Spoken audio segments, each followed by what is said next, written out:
Our hero was reading a novel about his kingdom that would be destroyed by demons after 100 years. And when he mocks this novel and throws it away, he's shocked to find himself transported into it to live out its events in the body of a weak prince whose brothers are trying to kill him so one of them can win the emperor's position. But he challenges everyone and becomes the strongest. The servant enters to the emperor carrying his special meal, asking him to eat, emphasizing that everyone is worried about his health and that he hasn't eaten anything at all for a long time. Emperor Agnes watches her and tells her that she is despicable. The servant is shocked by his words and quickly apologizes, telling him that she will remove the food from before him immediately and that she didn't know he wouldn't like it. Agnes tells her to calm down, adding that he wasn't talking to her, but rather meant the book he was reading and that this book is called the Book of Borsmere. He wonders indignantly how such a filthy book entered his palace library. The servant is surprised and asks him about the content of this book that caused him all this anger. He answers that it's a book that imagines the fate of the kingdom and his family 100 red years from now. He explains that the kingdom had entered into war against the demon king and his army, but it refused to help the hero. So the kingdom and the ruling family were destroyed. Because of this, his family became famous for treachery and cowardice because they betrayed the hero, and the world suffered because of them. Agnes gets agitated and says that the bastard author included so many details in the book, as if he had seen the future himself. He throws the book away and says that Bastard doesn't know his strength or his family's strength, and that it's impossible for anyone to destroy his kingdom and family. He adds that this matter isn't important, and that the mistake was his for reading a novel by a failed writer trying to attract attention by insulting his family. He asks the servant to return to her work and that he will eat by himself. She answers very well and leaves him quickly. Emperor Agnes remains thinking about what he read in a state of anger, telling himself that he achieved great accomplishments by unifying the first human kingdom to face the demons. So much so that even the demons themselves respected him, and that he was known as the strongest emperor in the world. But he admits to himself that this was a long time ago and now he has no goal in life, having achieved everything he wanted. There isn't a single piece of land on the continent that isn't under his control. Yet he feels extremely bored. He wonders if there's something he can do as he doesn't want to live this boredom for the rest of his life. Then he decides to sleep and think about it later. Some time passes and the events move to another place. We see one of the guards running away inside the youngest prince's palace, and this guard was wronged. He says to himself, "What's happening? Where are the guards and where are the royal forces? There's no one protecting Prince John at all." He adds that Prince John is weak and lost his right to compete for the throne, but he's also a prince and should be protected. So why did everyone abandon him? The guard continues his escape, saying that even if this escape leads to his doom and destroys his life, he must keep Prince John safe. At that moment, he's surprised by the appearance of two assassins blocking his way. One of them attacks him, saying he should have abandoned the prince like everyone else and looked after himself. The guard quickly dodges his attacks, but finds the other assassin attacking him, trying to hit him. The guard gathers all his strength to face both attacks together. At that moment, one of the assassins rushes toward Prince John, trying to stab him, but the guard quickly moves him away before he gets hurt, telling them they are cowards with no honor. The assassin laughs, saying he should have run and left John, and now he will die with him. At that moment, more assassins appear behind the guard, preparing to attack him. The guard throws Prince John away from them and asks him to wait, promising he will save him and get rid of these bastards now, swearing by his honor as his personal guard. At that moment, the assassins attack guard RO, trying to eliminate him while he fights off their attacks and asks them who they are and who gave them orders to target Prince John. One of the assassins answers that they will both die and he won't need to know the answer. Then another assassin heads toward Prince John and attacks him, saying he knows John's life was difficult and no one loved or respected him, so he will free him from this torment and kill him right now. Fredo is shocked and calls out to John, asking him to dodge the attack and run quickly. But the assassin attacks him, saying he won't be able to escape, and it's better for him to die here instead of being an obstacle to them. John responds, "Shut up. You're not allowed to talk like that." The assassin is surprised when he finds his sword suddenly stopped, and he can no longer stab John. The head assassin asks him what he's doing and why he didn't finish him off and end the mission. The assassin answers that he's unable to move, and his entire body isn't responding to his commands. At that moment, John awakens and asks what he's doing here, then gets up and grabs that assassin's sword, asking if a lowlife like him really wanted to kill him. The assassin asks for help from his colleagues, screaming for them to rescue him quickly because he can't move. His colleagues rush to attack John, saying they will get rid of him quickly, but John uses his special ability called Black Starfall. An enormous dark energy emanates from him, hitting all the assassins and eliminating them in one moment. Fredo was shocked by what happened, and asked John about the truth of what was happening, confirming that it's impossible for this to be the Prince John he knows. John answers him, laughing that he's indeed not his previous self, and it becomes clear to us that he's actually Emperor Agnes, who has been embodied inside the novel he hated so much. After 100 years in the future and before his family's destruction, Agnes kept laughing, saying that apparently things are over. Then recalls that in the novel he read, there were many of his family members who die in the future, including a very weak prince characterized by unstable magic and a frail body that can't even support itself. And when he failed to prove his strength in the throne struggle, he was completely isolated. Agnes watches Joan and says he would never have expected to be embodied in the most failed character and weakest member in the history of the family he belongs to. According to what was mentioned in the novel, Ja was supposed to die in the assassin's attack on his palace, but he saved him at the last moment. Agnes adds that fortunately he didn't transfer with just his soul, but some of his previous strength also transferred to Jian's body. Then he explains that his special ability that he retained from his past life is the falling black star ability, and without this ability, he would have died in John's body due to his greatly weakened strength. Agnes examines his strength in John's body and feels that all his sensations and feelings are completely numb. Realizing that there's something different about John's character and that this boy had been suffering for a long time, Agnes says that if he's really embodied in the novel hero Basped, this means the last ambush isn't important because 3 years from now, the demons will attack the human world and the entire kingdom will be destroyed. Because of his family's betrayal of the hero was forced to fight the Demon King's army alone and lost. And the kingdom was destroyed shortly after. Agnes admits he doesn't know exactly what's happening, but he might return to his body and the real world at any time. So he sees that he must save this world first and will change everything here. He continues saying that the most important event in the near future will be the first battle between humans and demons 2 years from now, and he must prevent the division that will happen in the kingdom as a result of family conflicts so they can face the demons with integrated strength. He notices a problem that his body is currently very weak, and worse than that, the Black Star ability didn't transfer with its full power. So, its current ability is much weaker than the original. He wonders how a side character like him can save the world, finding it difficult to trust anyone here. And there's severe danger as he might die at any moment. Agnes feels his heart beating for the first time with fear and keeps laughing, saying he remembered this enjoyable feeling. Now he's afraid and feels tense, seeing that he's the weakest here, and there are many who want to eliminate him. Even the demons. Considering this the pleasure he sought throughout his life, John decides he should first cleanse his surroundings and search for the bastard who tried to assassinate him and deal with him. John leaves his room while inspecting the surroundings. Fredo is surprised and asks if he's all right. John responds that there's no one on Earth crazy enough to try to assassinate a prince from the royal family, except Agnes himself, meaning the person responsible for this incident is extremely powerful, and it's very likely to be one of his brothers or family members, which is why the guards weren't present when the assassins attacked. John tries to leave the palace, but one of the guards stops him asking about his destination. He answers that he will go out to stroll outside the palace. The guard tells him he can't do this because night has fallen. John reassures him not to worry as the place is safe, and no one can hurt him. But the guard insists, saying they have clear orders not to let him leave. John laughs and asks if he received an order from a specific person, then attacks and kills him, saying that knights follow his orders alone, and he doesn't remember ordering any bastard among them to prevent him from going out. The other guard is afraid, so he clears the way for John and assures him he will carry out his orders. While Freddy was surprised and wondering to himself what's going on, noting that John wasn't this violent before, John goes out and contemplates the moon, finding it a blood moon, saying he's now completely certain he's in the novel's world.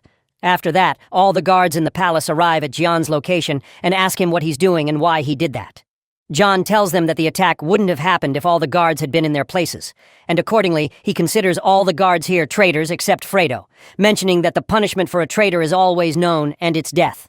The guard captain asks him what's happening and why he killed one of the guards assigned to protect him. John answers that it's a stupid question and he will execute everyone because of their betrayal of the royal blood. At that moment, the guards were surprised and asked John what he meant by his words. He answered them, saying that this guard was accused of committing numerous crimes like them, including neglecting his duties, insulting his master, and failing to follow orders. Latest being his escape from the palace during the attack, and because of that he had to be punished by death. Then he explained to them that he, as prince of the kingdom, had judged them all for treason and that their fate was now death. He asked them if they had any confession or final wish before their execution. The guard captain became angry and said that the prince had discovered their betrayal and their participation in the assassination attempt, and this meant they had no choice but to act. He ordered his soldiers to draw their swords and assured them that they would get rid of Prince John in accordance with their orders. John was laughing and saying that this situation was entertaining, as no one in his previous life had ever dared to betray him. The guard captain attacked John, saying he would finish him off, but John continued laughing and told him that he had asked him to confess his crime before his death. But he hadn't done so, and instead added another crime. The captain told him to shut up and die, then attacked him with all his strength. But John easily dodged his attacks and responded with dark magic, saying he would add to his crimes, the attempt to assassinate the prince himself. He explained that it wouldn't make a difference because he would die anyway. The guards and soldiers were amazed when they saw this power and said it was impossible for the weak Prince John to have easily defeated their strong captain, and Fredo was shocked and couldn't believe what happened, saying this wasn't the prince he knew. Then John addressed the soldiers, saying he could eliminate them all as he did with their captain. But wounded dogs are better than new dogs, and they now knew their fate, and from this moment, they would obey no orders except his alone. Fredo and all the soldiers bowed before him, declaring their loyalty to him. And John was laughing, saying he hadn't felt this fear in his enemies' hearts for a long time. The next day, John began his training in the palace using his special ability, saying that if his calculations were correct, he would soon be able to raise the power of the falling black star to 1 star. At that moment, Fredo came and told him there was a guest who wanted to meet him. John asked him about her identity, and he answered that she was his fiancée, Priscilla. Then John remembered from the novel that Priscilla was an important character known as the Princess of Bad Luck, and he hadn't known before that she was engaged to John in the novel. Jane went to Priscilla to meet her, and she apologized to him, saying she didn't want to waste his time, and explained the reason for her visit, then said she came to ask him to break off the engagement between her and him, and she realized the timing was bad, but she was forced to do so and pointed out that if he objected, they could reach an agreement. John told her he wasn't interested and agreed to her request. Priscilla was surprised by his response and asked him what he meant by his words, but he left her and departed while repeating his agreement to break off the engagement and promised to send an official letter to her family and the royal family when he had the chance. Priscilla was shocked, wondering what was happening and why he agreed so quickly. And when John left, he was surprised by Priscilla's guards lining up in front of him, where one of them stopped him and asked him to return inside and apologize to Priscilla. John asked him what he meant by apologizing, and the guard answered that Priscilla was from distinguished nobles, and he shouldn't have treated her this way. John laughed, showed his boldness, then immediately gave his opinion on the guard's demand. Meanwhile, Priscilla was in her room wondering what was happening and why John abandoned her so coldly, even though he used to beg her family to let him marry her, and she felt that John was the one who broke off the engagement, not her. She decided not to let him reject her like this. So, if the engagement had to be broken off, she would be the one to do it. She left her room to call him and tell him she needed to talk to him. But she was surprised that Jian had defeated her personal guard and overcome him easily, and said in amazement that it was impossible for John to defeat her family's strongest knight, Grigo, without even touching him. Another guard tried to attack John using his magic, but John attacked him and almost killed him, but he changed his mind because he found him too weak to be killed. Then struck him with a dark aura that severely injured him. Then grabbed him and told him he had forgiven him this time and threw him next to Priscilla with a warning to know his place and that they were just insects in his way that he would crush whenever he wanted. Priscilla was shocked by everything she saw and said this wasn't the John she knew, as he had been a cowardly weakling. John told her to take her guards and leave the place, pointing out that he had forgiven them out of respect for her and her family only, but if it happened again, he wouldn't spare their lives. Priscilla ran quickly after John and told him to wait and said she wanted to talk to him. But John found her an annoying girl and asked her what she needed, confirming that there was nothing to talk about between them anymore, as she was no longer his fiancée. After Priscilla asked John to allow her to stay in his palace for some time under the pretext of attending the procedures for breaking off their engagement, she assured him that her presence wouldn't bother him and she was just waiting to finish the official matters. John initially answered with refusal, but then thought about it, wondering to himself what benefit there was in driving her away at this time, especially since he might use her magical ability to discover hidden enemies inside the palace who were difficult for him to identify. He finally told her she could do what she wanted and stay in his palace. So Priscilla was happy and thanked him, promising herself to investigate more about his new mysterious personality, as he seemed completely different from what she was used to before. 3 days passed, during which Priscilla was extremely annoyed. She had only seen John once, despite thinking he would have initiated conversation with her since he agreed to let her stay. She began wondering about the reason for his sudden change, and about that strange energy he used to defeat the guards easily. She thought she had to discover his truth today, and not allow him to ignore her anymore. She went where John was training with his soldiers, and called to him, protesting his disappearance from her for 3 days. She asked him about the reason for allowing her to stay when he constantly avoided her. John stopped her, speaking calmly, and asked her to speak to him with respect befitting his position as a prince and her status as a noble, and reminded her that she was the one who asked to stay in the palace and he wasn't even obligated to talk to her. Priscilla was surprised by his words and promised not to bother him again, then left silently. As for John, he ignored her completely and asked his guards to increase the night security procedures for a full week, in addition to providing them with strong armor in preparation for any emergency. Another 3 days passed until a group of assassins began attacking John's palace again. John was sitting waiting for their arrival to confront them. While the assassin leader sensed the difficulty of penetrating the palace and noticed the intensity of the security, unlike what was rumored before, suspicions arose among them that they were walking into a tight trap. Suddenly, one of the assassins was attacked and killed without them knowing how it happened. Then the rest of the assassins began falling in the darkness one after another, and only the leader remained, who felt extreme fear and asked the attacker to reveal his identity. John appeared, announcing that he was the one who killed his companions and that his fate wouldn't be different from theirs. The assassin was stunned. He thought Prince John had hidden his strength in the succession battles and began trying to escape to inform whoever sent him. But John surprised him with a dark eagle attack and killed him, telling him he had initially intended to let one of them escape to inform their senders. But unfortunately for him, he decided not to be that dog. John continued inspecting the palace, certain that there were other assassins hiding within the walls. Suddenly, he heard sounds of magical explosions. So, he wondered what was happening, and remembered that among the assassins were mages, especially since Priscilla was staying in the palace, and she was also a mage. Indeed, Priscilla was facing one of the assassins with her magical attack and wondering about his identity and how he dared to attack a royal palace. Priscilla used wind magic to defend herself, but the assassins managed to repel the attack quickly and expressed their amazement because they hadn't expected a sorceress protecting John to be in the palace. One of the assassins tried to kill Priscilla using slicing magic and attacked her, saying he would finish her off immediately. Priscilla tried to defend herself with shield magic, but the assassin's dagger broke her shield easily, which shocked her and made her fear death. So she began screaming and asking for help. When the assassin was about to finish her off, he was surprised that his body stopped moving without knowing the reason, and while he was in shock, John appeared attacking him with dark magic and killed him. One assassin remained watching what was happening. Overcome by terror, as all their old information about John was wrong, he was thought to be weak, while today he seemed strong with a terrifying aura. John noticed this assassin and asked him if he intended to attack or flee, so he chose the latter and ran away quickly, saying he wanted to stay alive. John expected this behavior and found it smart. Priscilla approached John and asked him about the reason for allowing this assassin to escape. So he answered that he had planted dark magic in his body to be able to track him to their base later, and he would now be able to reach them easily. John said threateningly, "Whoever chose to bother me should be patient a little, as I will visit him soon in a deadly visit in revenge for what he did." The next day, Jan started his day normally and was thinking about the recent assassin incident, saying to himself that after that attack, his black star ability became as strong as 1 star, making him much more powerful than before. However, he was suffering from a serious problem, which was the weakness of John's body that was damaged by the internal magical forces, and he realized he needed to strengthen his body better than that. After a while, John moved to the guest room to meet his half-sister, Evelyn Agnes, who had arrived to talk with him. John described Evelyn as one of the strongest candidates for the position of emperor like him, and that her power was great to the degree that some compared it to the hero's power in the novel, among all his siblings.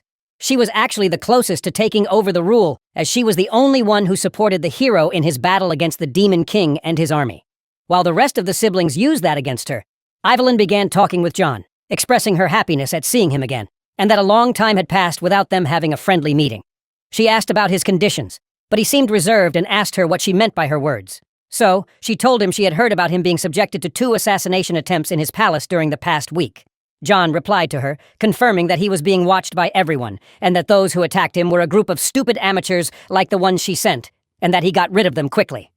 Evelyn was surprised by his approach, and said that John had never treated her this way before. She expressed her sadness, confirming that the recent incident had affected him and damaged his psyche to the point where he no longer trusted anyone, not even his own family. She apologized, saying what happened was her mistake, and that it was her duty to be more careful about his safety. She suggested sending a full squad of her knights to guard him in the palace so he wouldn't worry about another attack, and promised to hunt down those who harmed him to the end. But John cut her off, reassuring her that he didn't need her soldiers. He surprised her by saying he was capable of protecting himself, and that he had personally chosen a group of knights to start training them to protect the palace. Then he asked her about the real reason for her visit, mentioning that he didn't believe she came just out of concern for him. Evelyn answered that she really came to check on him after hearing the news. Despite being very busy, she confirmed he was her younger brother, even though they had different mothers. She pointed out a problem waiting for him. He had reached the legal age for the royal family, which would force him to participate in the succession ceremonies soon. She begged him to withdraw from those ceremonies and everything related to succession for his own safety. John was puzzled by her request and asked why. She explained that her motives were fear and love, and said she wouldn't deceive him. If he participated in the ceremonies, she was certain he would fail and might even die. If he succeeded, enemies would multiply around him, and he wouldn't be able to withstand the tests given his weak skills compared to his siblings. She noted that even if he achieved a miracle and succeeded, his life would move to the one-star palace with siblings whose only concern was the crown and throne. She believed his stay there would be short anyway. Evelyn released part of her power and threatened John with her star's ability, confirming that even if he passed the tests, he wouldn't survive more than a day.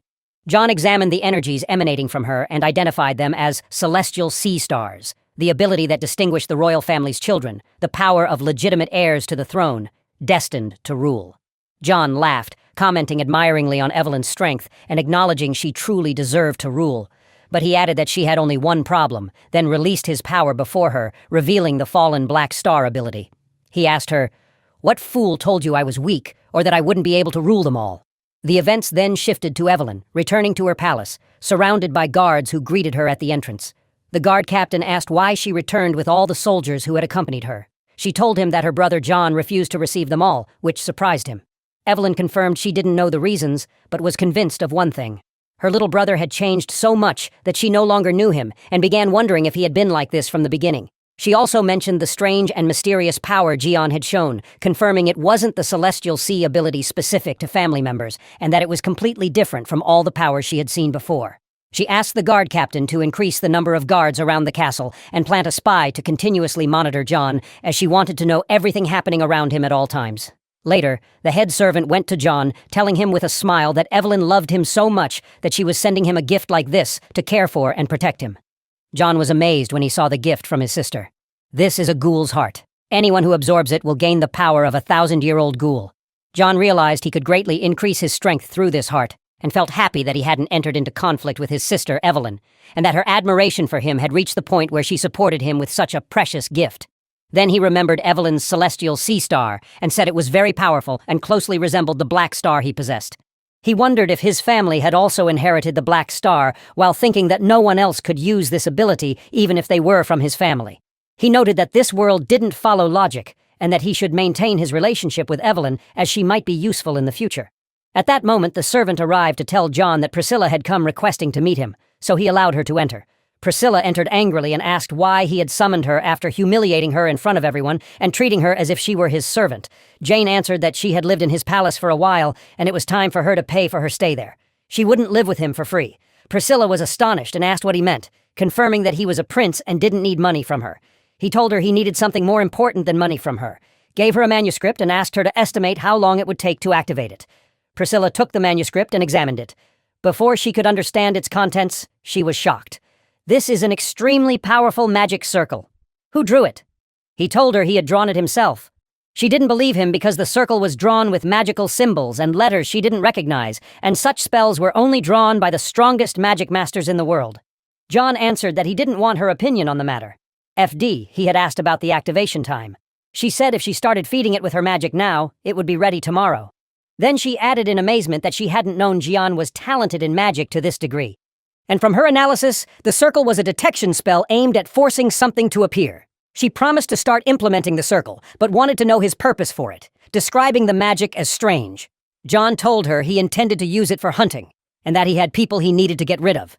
The next day, Jian gathered all the servants and guards in an emergency meeting in the palace training yard. The maid, Lenny, asked the head servant, Sean, about the reason for the meeting. He answered that he didn't know, and that Prince John had changed to the point where he now feared him, preferring to carry out his orders without question for fear of death. The maid confirmed she also felt afraid of him, as it had been a long time since she last felt this way. And that news about John was spreading throughout the entire kingdom because of his actions. John addressed everyone and asked them not to move from their places, requesting Priscilla to begin activating the magic circle immediately. Priscilla agreed and began pouring her magical energy into it. The magic started spreading and affecting all present servants and guards. Lenny noticed a strange change in her body due to the magical light, and didn't understand exactly what they were doing, but she realized they were in danger. She tried to ask the head servant, Sean, who seemed tense and unable to answer due to the magic filling the place. In the next moment, Priscilla cut her finger and dropped her blood into the heart of the circle. The second part began activating, and Sean was shocked and screamed, demanding they stop what was happening. but he lost control of his body and began transforming completely into a terrifying monster. John watched the situation. This circle is called the Enemy Detection Circle, and it emits powerful detection magic that reveals any disguise within its range. Priscilla was surprised and asked about the identity of the monster that appeared. He simply answered that this was their enemy in its true form.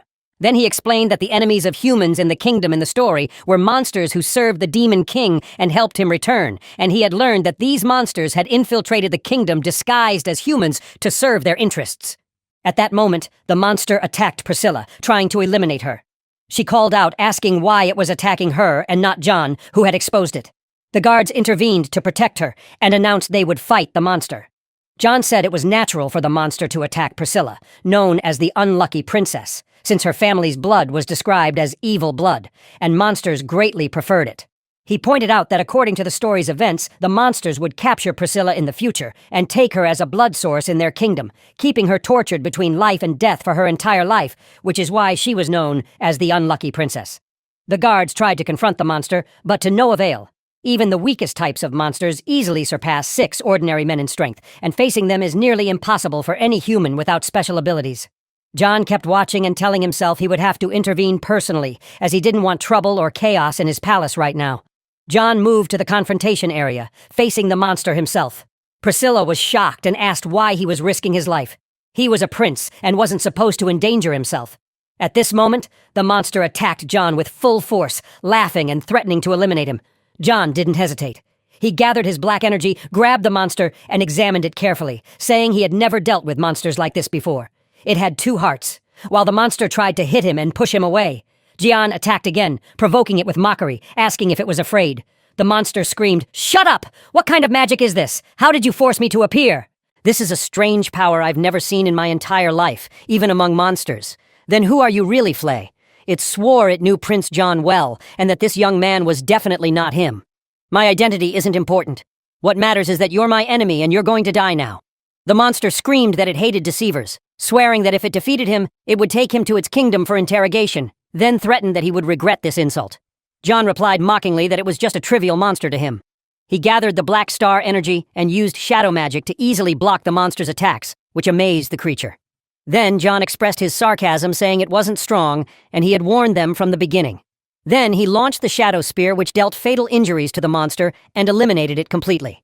John was thinking that if his ability hadn't developed to 1 star, he wouldn't have succeeded in the confrontation. He needed to restore his full powers and continue strengthening his body.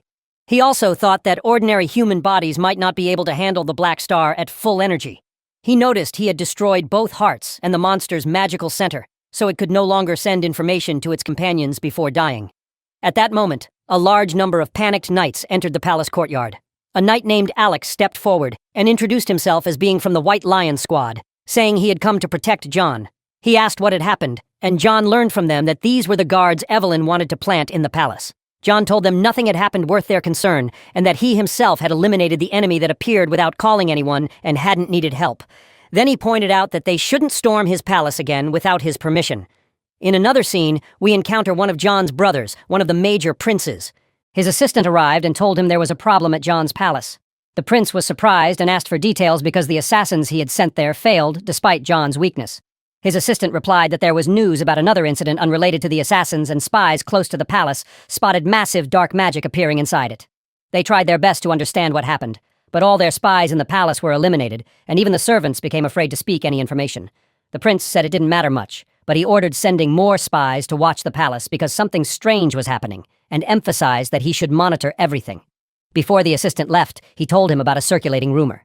Jian had changed a lot in a week, and became violent, and anyone who wronged him was killed immediately. He also developed enormous unknown powers that nobody knew the secret of. The prince commented dismissively that John had been a failure since birth and was a disgrace to the family, comparing him to an angry worm that wouldn't be able to hurt anyone in the end.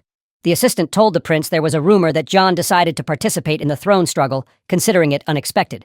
The prince replied confidently that there was no need to worry, describing his brother as stupid and saying he no longer needed to try assassinating him because John would perish on his own through the succession ceremonies. He asked his assistant to confirm if they had influence over this year's ceremony tests.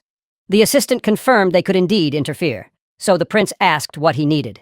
He replied, laughing, that he wanted to make John's coronation ceremony a fun party, and they would make sure John never came out of it alive.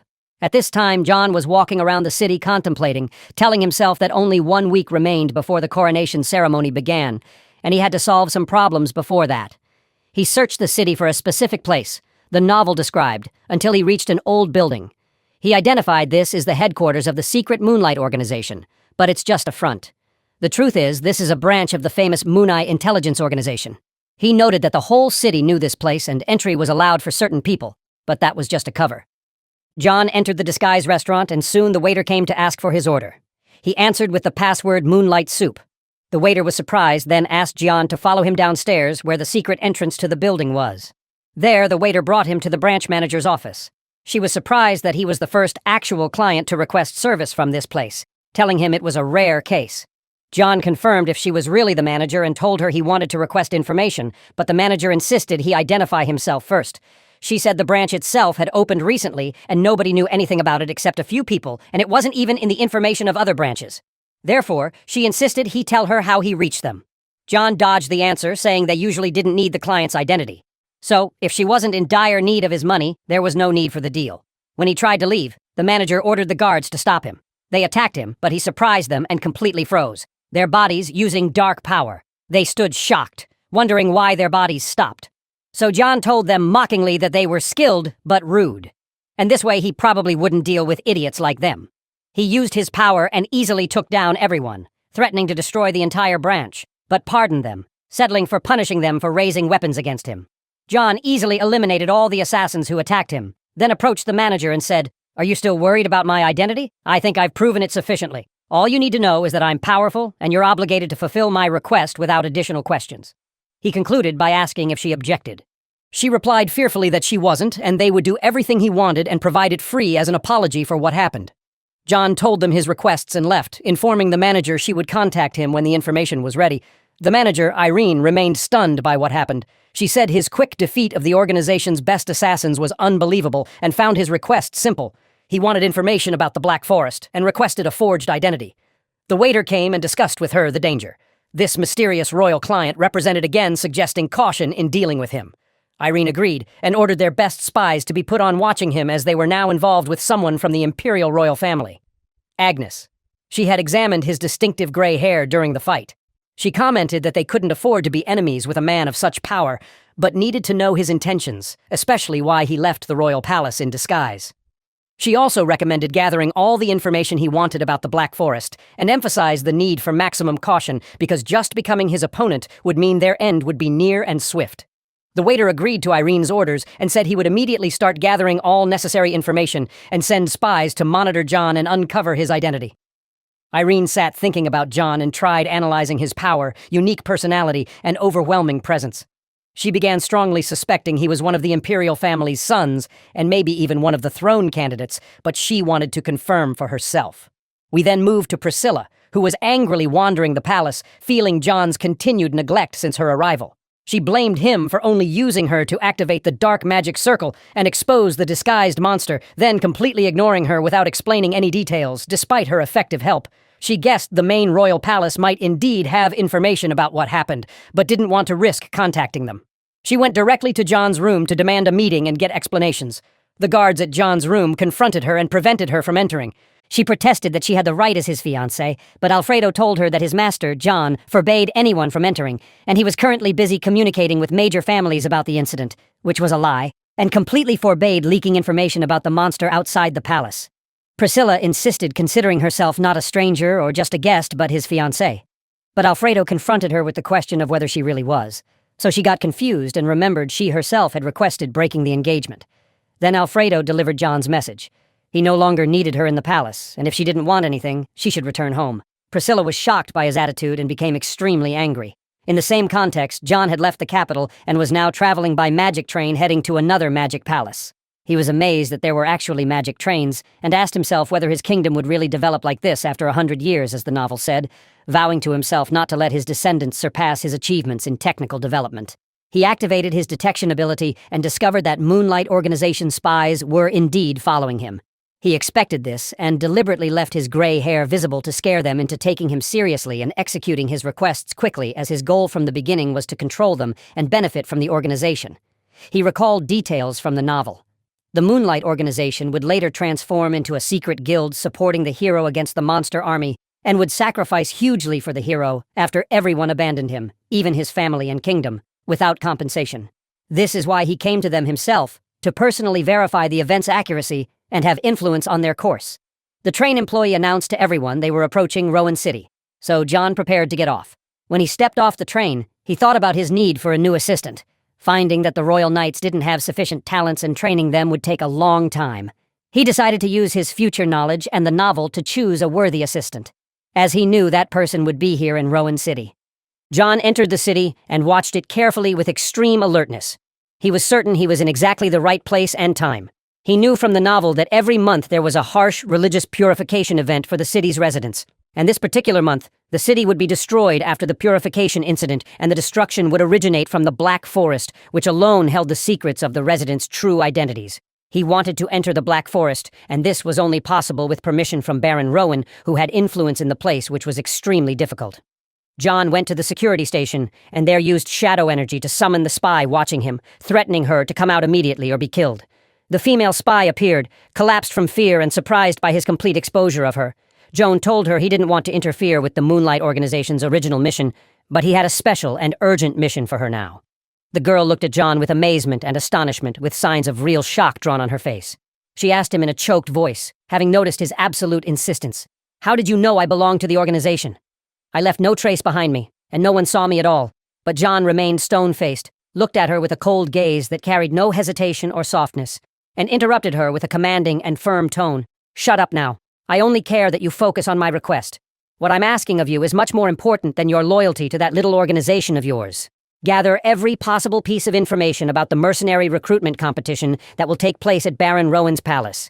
I also want to know everything about those people in the city who bear a lion's head tattoo containing 6 stars. All the details, names, locations, and even their old secrets." The girl's eyes widened more, and she got confused as she replied, stammering in a tone full of worry. "Sir, I don't understand exactly what you're talking about. Information this precise about the tattoo? Why those people specifically? I have no idea about the meaning of what you're asking me." But John didn't care about her justifications or attempt to understand, and interrupted her again as he turned his back to leave. "Just carry out the order as I requested from you." Meanwhile, the events shifted to Baron Rowan's palace, where Ryan entered to see her father with determination and strong resolve in her eyes.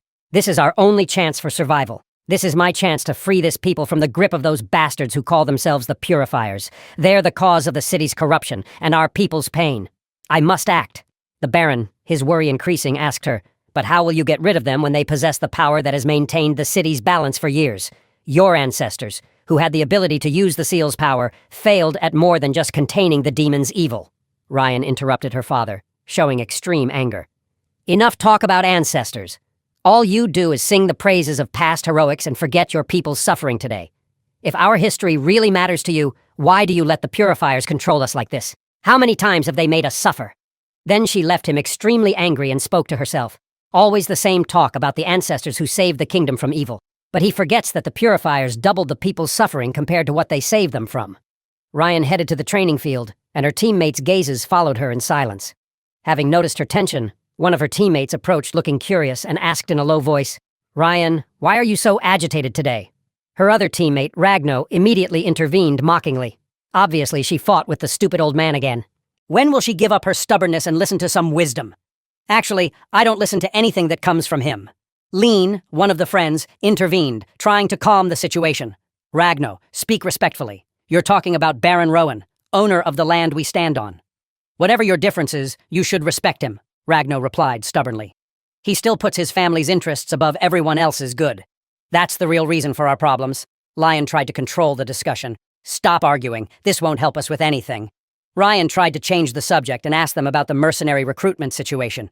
"Have you found someone strong who deserves to join our ranks?" Ragno answered mockingly. "You can watch the applicants yourself. Most of them are just pathetic bastards. Their presence in any battle is completely worthless." Lean confirmed what Ragno said. "He's right. We're wasting our time with these weak numbers. No one among them has caught attention so far." Ryan felt disappointed and didn't think everyone would be at this level, but she turned to Hart and asked for his opinion, so he answered confidently. "Actually, there's only one person I think isn't like the other mercenaries. Since he entered the arena, I felt he was special. I suggest you watch the arena. He's there now." So, all eyes turned to the arena where the mysterious mercenary Ipan was disguised so no one would recognize him because of his hair color. All the mercenaries gathered inside the arena while everyone was watching Ryan and her group in amazement, and some were whispering to others, "This group is dangerous. There are some of the strongest hunters in the northern region. What brought them here?" As for John himself, he was watching the place with his sharp gaze and spoke to himself. The purification ceremony is about to begin. If I don't move quickly, the city might end up destroyed, just like in the original novel. But he finally noticed Ryan's presence and said with hidden joy, "I finally found her. This legendary girl who will one day be one of the hero's most important helpers. She's the owner of the rare talent that appears only once every 1,000 years. In the future, she'll be known as the strongest spear user ever, and owner of the heavenly spear, but she hasn't matured yet. The Great War hasn't begun. I must take advantage of her appearance during this period for my benefit and make her join under my banner." The referee suddenly announced on the field, "You get ready. Your match will start right now." John got up and prepared with calm steps and entered the arena amid looks of surprise and whispering among the audience. At this moment, John's opponent appeared, called Rio, a terrifyingly famous criminal, his name known to all the city's residents and neighboring cities, but no security forces dared to arrest him because of his tyranny and savage strength. Rio stood defiantly and looked at John and said sarcastically, "You're weird. Listen carefully. In this trial combat, we're allowed to kill each other, so you'll remain the first victim today, and I'll make sure you have an unhappy ending." But Jen didn't bother to respond to the challenge and said indifferently, "Won't you stop chattering and finally start fighting? This duel is very boring." Rio got angry and said sharply, "You should have withdrawn before it was too late, but you'll pay the price for your stubbornness. You'll regret it." And he launched a violent attack using his spear, shouting, "I'll make you an example for anyone who thinks of opposing me." But John watched the situation with inner calm and said to himself, "Any physical attack in this world always carries strong points and weak points. If I use the strong points, I can stop him simply. And by understanding his weak points, I'll avoid damage. Unfortunately, Rio's power is too weak for me to even need to use my special ability, Black Star, against him." Then, John began dodging Rio's attacks with unexpected lightness, avoiding all strikes with amazing ease. John dodged Jan's attacks with stunning speed and incredible agility, then muttered to himself in a tone mixing boredom and confidence, "Very weak attacks like these aren't even suitable for training. Impossible to hit me or bring me down," as he launched a lightning-fast counterattack, focusing great power in one strong and precise strike, which knocked Jan down and threw him far from the fighting arena to crash to the ground with force that raised dust around him amid everyone's shock. John then stood over the arena with calm confidence, saying to himself in an audible voice that was almost mocking, "Really? This is a waste of time!" One of them shouted in amazement, "Impossible!" He defeated him with just one strike. "We've never seen power like this." Everyone was shocked by John's strength. They thought he was just a strange, unknown beginner, but he proved in one moment that he possessed skill and power beyond their imagination. Even Ryan and her group kept exchanging glances while in complete amazement. In the viewing corner, Hart was watching John with great interest. So he turned to Ryan and asked her with his eyes shining with real admiration, "What do you think of this man? I haven't seen anyone with this style. He's really impressive. And the strangest thing is he maintains the least effort in executing the finishing move. This is the sign of a real fighter." He completed his analysis. "Despite that, I think his body is weak. It's clear he doesn't suit the power hidden inside him. Maybe that's why he chooses precision and speed instead of relying on direct confrontation all the time." Ryan nodded in agreement and answered him, "Right. His strength is apparent, but I think he's hiding much more than he shows. There's something mysterious about this man." On the other hand, Ragnar was angry and not impressed at all. He frowned and said sarcastically, "I don't understand why all this admiration for that bastard. In my opinion, he's so weak that if I hit him by accident, he wouldn't come out of here alive. I don't see anything special about him. Just a fragile body that might suit wizards or those who use magic from afar only. But he's not a match for real fighters and isn't suitable for close battles. And since he can't even use his physical strong points properly, it's impossible for him to be useful to us." Ryan sighed and said tensely, "Maybe you have some point. Yes, his physical strength is weak, and this is something I wasn't expecting after all the preparations and searching for mercenaries. I spent all this time dreaming of attracting great talent to our side, and in the end, even the mercenaries here don't offer anything worth mentioning," she confided to herself. "Sadly, the purification operation is about to begin, and it seems we must rely on ourselves to survive without anyone's help." But before she could finish her words, Ryan and everyone present were shocked by the sudden appearance of a strange person on the arena, appearing as if shadows had swallowed him for moments while he laughed with sarcasm and pride. His eyes were gleaming with an evil look, and a strange tattoo clearly appeared on his foot, a 6-starred lion's head. Ryan gasped and stepped back, shouting in shock, Impossible. This is the symbol of the secret purification organization members. As everyone knows that the purification organization is nothing but a cover for a secret network serving the demons and monsters sealed in the depths of the Black Forest. They're the ones who spread plagues and bring monsters and try to break the seals of ancient evil. No human or country has been safe from them. They're struck by endless curses wherever they go. The strange person spoke loudly while laughing. "You fools! You won't be able to stop us!" The mercenaries immediately pounced on him, their voices rising. "Who is this scoundrel who let him in? Let's finish him off right now." At that moment, the person began transforming, abandoning his human form, and released evil energy that terrified all the leaders and fighters in the place. Ryan, having regained her composure amid the panic, stepped forward and shouted, "There's no place for evil here!" She charged toward the enemy with all her strength, using her speed and weapon, and launched a devastating attack that completely destroyed him before everyone's eyes in an amazing moment. The rest of Ryan's group rushed to her, worried about her. They asked her quickly, "Are you okay? Did you get hurt?" She shook her head and said tiredly, "I got rid of him, but no one knows if he has companions hiding. Check the place quickly. Be careful. There might be more." She had barely finished her sentence when another shadow appeared. A monster disguised among the rubble. It laughed mockingly, its eyes glowing with evil. It addressed Ryan, saying, "You're right. Haven't you figured it out yet? This was all a trap. We wanted to gather you all here so we could finish all the defending forces in one simple strike with explosion magic." Hearts sank, and Ryan immediately screamed, "Everyone get ready now. This was a trap to destroy us all. He's going to blow up the arena now." But the villain immediately began activating explosion magic, his body glowing with catastrophic energies, and suddenly the place exploded with a terrible sound that nearly deafened ears. Chaos reigned for moments, but when the smoke cleared, everyone was surprised that the explosion hadn't harmed them at all, and the villain had already been eliminated. Amazement spread among them, and soon some whispered, "What happened? What power neutralized it like that?" Ragno and Leon approached Ryan and said, "We always knew you were strong, but we never imagined you could neutralize an explosion like that. What level of power have you reached?" Hard in turn said supportively, "That's right. Even facing the purification organization, I think you won't need us after today." Razam smiled and denied it, saying, "You're all wrong. I wasn't the one who stopped the monster's attack or the evil energy. Didn't you notice just before the explosion, the strange mercenary John? He disappeared for moments, and suddenly appeared behind the monster, and then amid the destruction, he released strange magical energy, as if everything had stopped for moments. John succeeded at the crucial moment in stopping the massive explosion, and was able to use his unique power to protect everyone in the training field from destruction.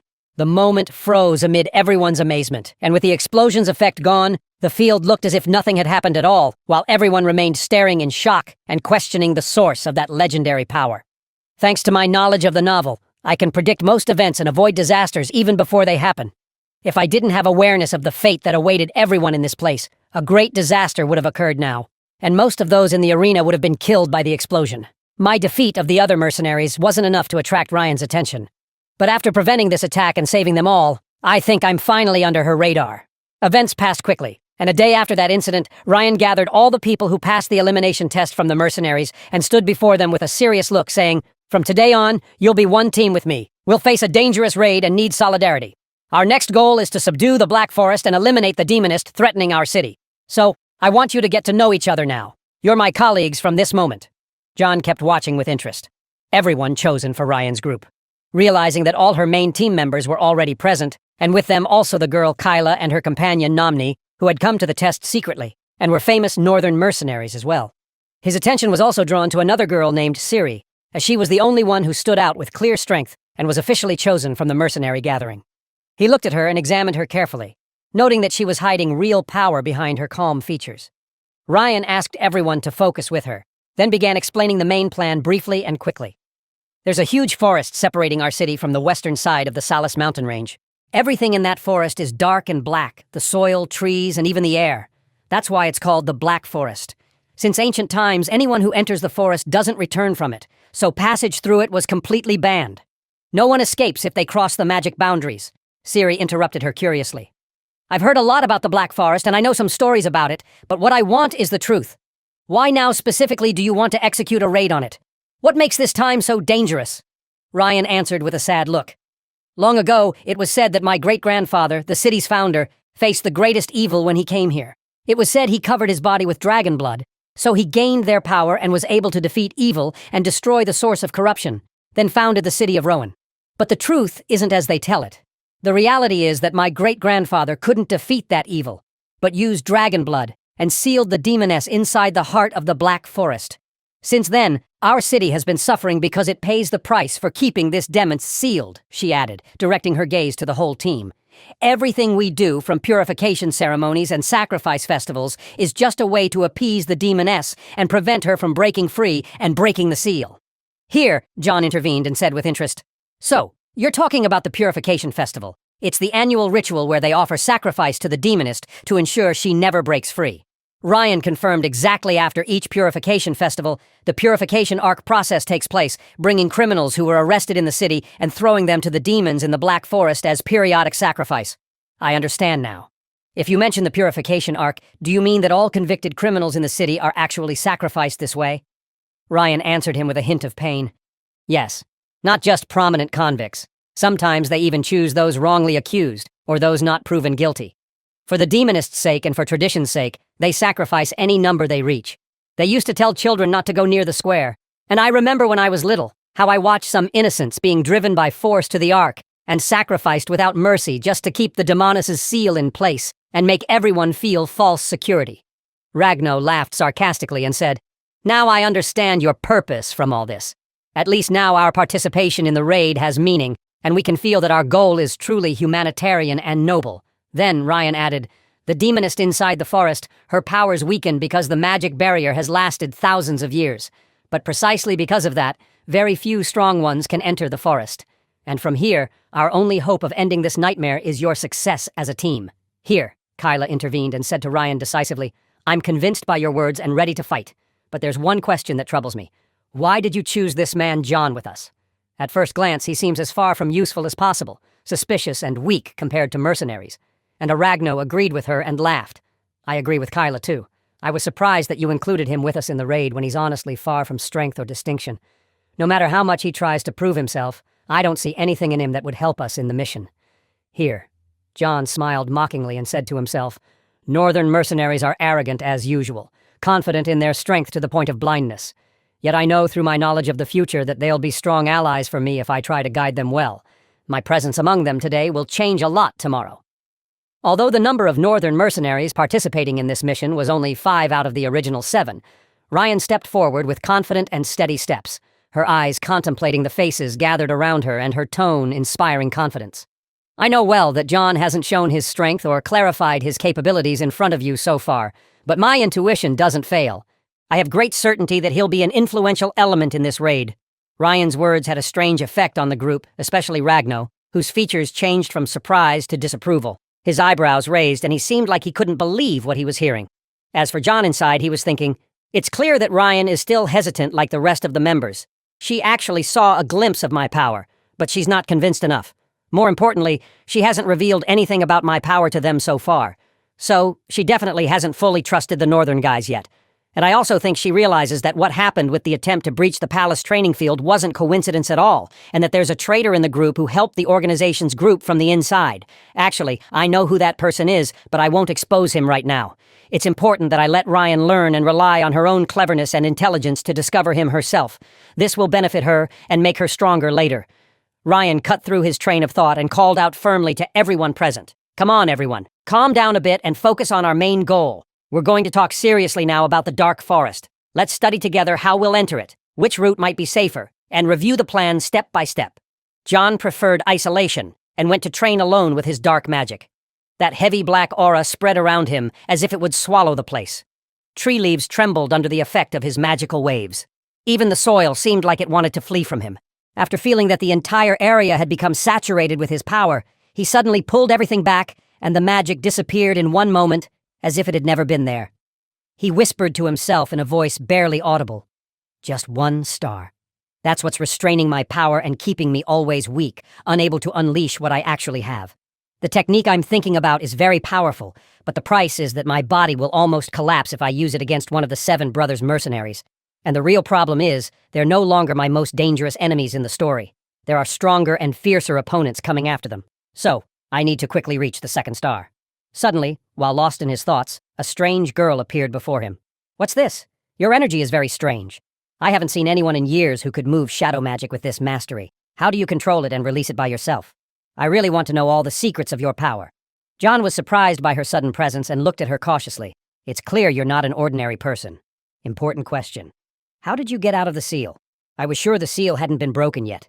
You really discovered my identity this quickly. You're a special person, just as I expected. But listen to my advice. If you really want to stay alive, don't enter the dark forest with Ryan and her team, Jan asked with genuine surprise as curiosity began to stir in him. And why? I'm surprised that you're suddenly here. Why specifically are you warning me? She laughed and said in a calm tone but full of threat. The answer is simpler than simple. I won't repeat this again.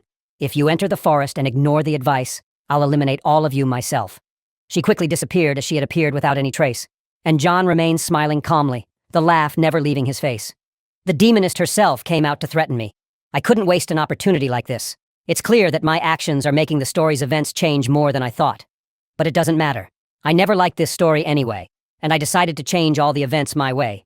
After minutes, and while wandering around, John sent night signals to the Moon Eye spy. So, she appeared hiding above the tree. She jumped in front of him, panting with surprise. Really? How do you know my location every time? You're really scary, John asked her. Did you prepare what I asked for? She replied while digging in her pocket and pulling it out for him. The rare thing you want, a storage stone of the highest level exactly as you described. I brought it to you with great difficulty, and because of that, you'll pay more. Seriously, the mission was almost impossible. But what are you planning to use the storage stone for anyway? He took the stone from her and looked at it with a meaningful smile and said, Surrender. She looked at him with confusion, filling her face. Surrender? What are you talking about? Even when you exhaust me, you don't explain a single word. John left her without giving any more details and simply said to her calmly and briefly, You'll understand soon. The spy hesitated, trying to explain his behavior to herself. Every time he treats me like I'm a servant, doesn't even talk or tell me how he'll act. I'll just say I have to report to the manager. After that, John headed to join the rest of the group, and they all set off walking carefully as they prepared to enter the dark forest. His heart was jumping with anticipation and excitement, and he smiled to himself. The real time for adventure has begun. Everyone entered together into the forest's depths, and with every step they took, the darkness grew thicker. The trees became blacker until the trunks and leaves seemed to absorb the sunlight completely. Even the air became heavy, laden with the smell of ancient dust and frightening magic. Hart kept looking around suspiciously, and tension began increasing in his voice as he said in wonder, What is this place we're in? The whole forest looks cursed. This is impossible. The kingdom itself should have come and sent the strongest knights and sorcerers to save us from what's happening here, not us. The situation seems bigger than anyone's capabilities. Everyone's eyes began turning and watching the shadows moving among them, and the journey of the dark forest began with all its danger and dark mystery. As the group penetrated deeper into the dark forest, John was watching everyone from behind with a sharp eye, and many questions were spinning in his head. It's strange that Ryan never clarified details about the demon's danger in the forest, or even anything about her power. But I noticed that the trust between her and the team is almost blind. Pretty sure someone like Kira is the most suspicious person of me here. Her eye is on me all the time, as if she's expecting me to attack her, and she has no intention of believing or trusting Ryan about me. Ryan reached the middle of the forest at those moments, felt that the atmosphere had become heavier and that the dark, demonic energy had become suffocating.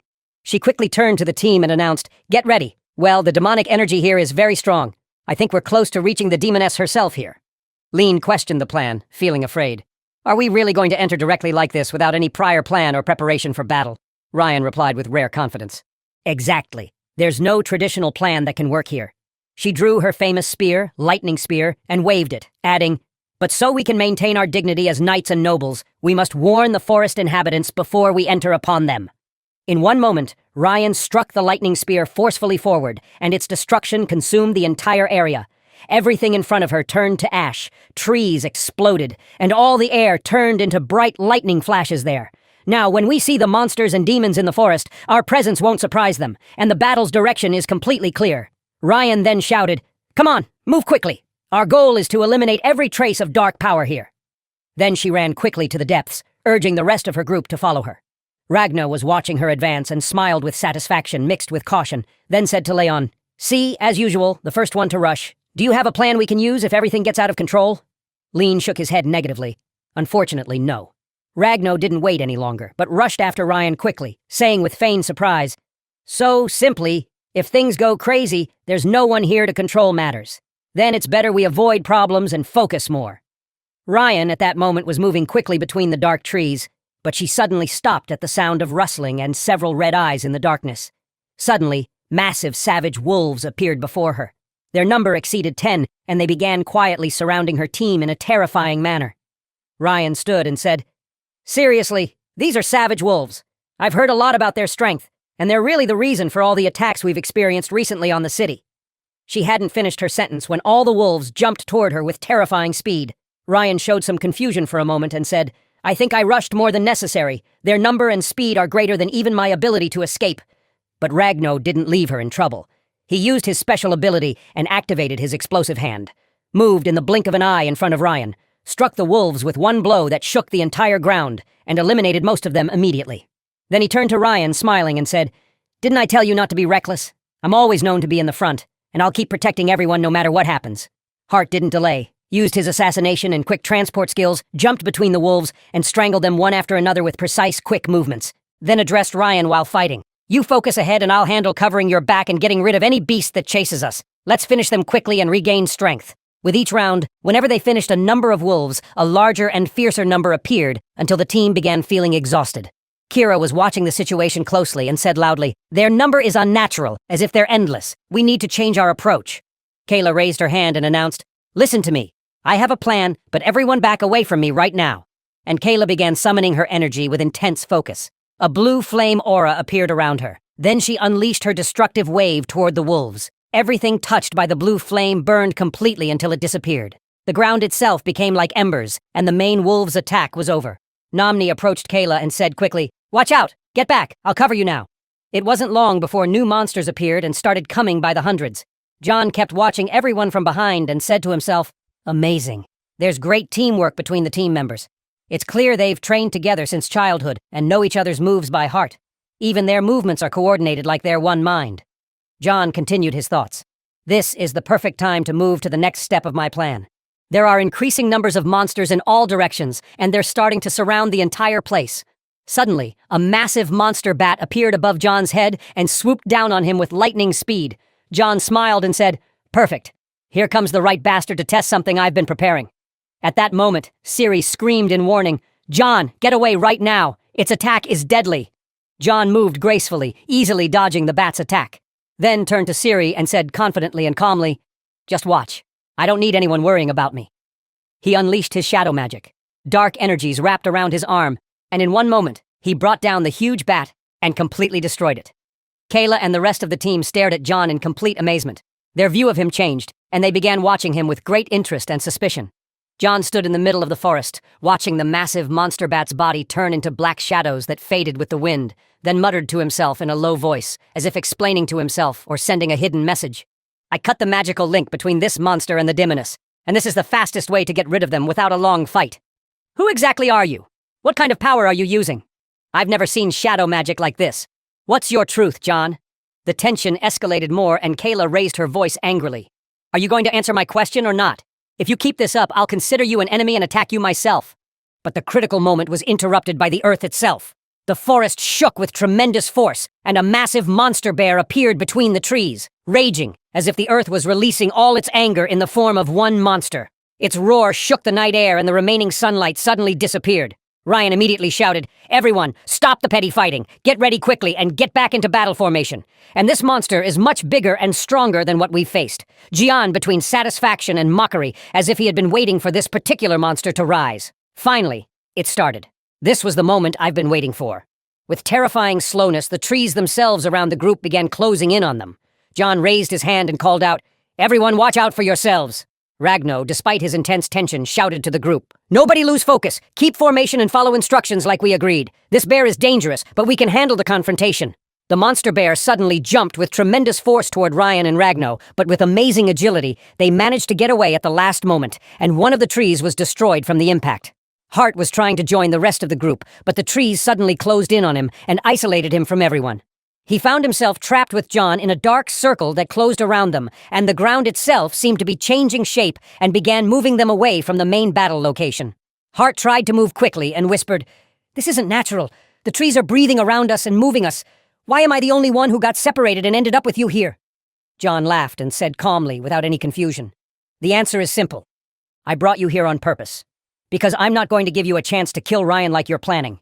Art's eyes widened in surprise, and he began breathing rapidly, then laughed nervously. "What are you talking about? Are you hallucinating or threatening me?" Yayon answered confidently. "Enough lying, Hart. I know you're the son of the noble Samuel family, rulers of the North, just like the Ryam family rules the regions. And I know that despite your good reputation as a noble and strong mercenary from the Seven, the truth that nobody knows is that you're also a member of the secret purification cult. Not just any member, but someone with high rank in it. You serve the Demoness and manipulate everyone for your personal benefit."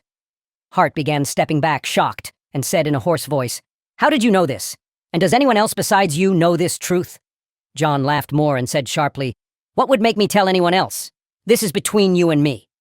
Hart smiled sarcastically and said, having regained his confidence, "You're stupid or overconfident, because now the easiest thing I can do is kill you here before anyone knows anything about me. This way, my secret disappears with you forever, and I can continue my plan and get rid of Ryan easily."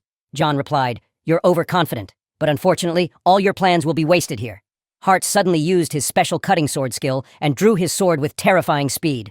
"You'll see my strongest techniques, and you won't even have time to think about escaping." Hart attacked with amazing speed, smiled roughly, and shouted, "My speed makes my enemies not even see my sword.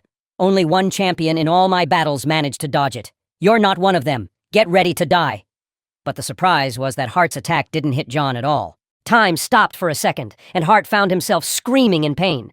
John had entered his attack circle and cut off the hand holding the sword with amazing skill before he realized it. Hart fell to his knees, screaming in pain, saying in amazement, How did this happen? Why didn't my fastest strike hit you? I didn't even see a glimpse of your attack."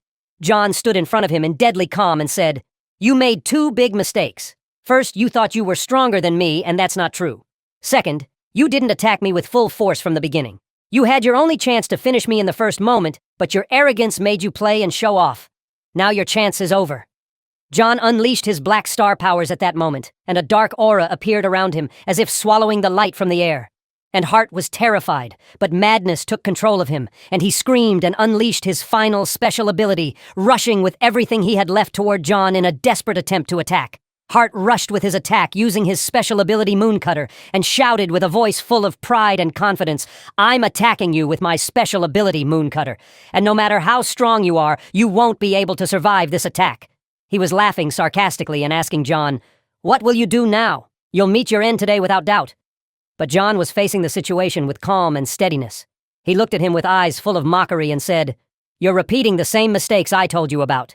He unleashed his black star ability. His magical energy spread everywhere around him, and he countered Hart's attacks easily. Then added, "I asked you not to underestimate my power, but you're truly stupid."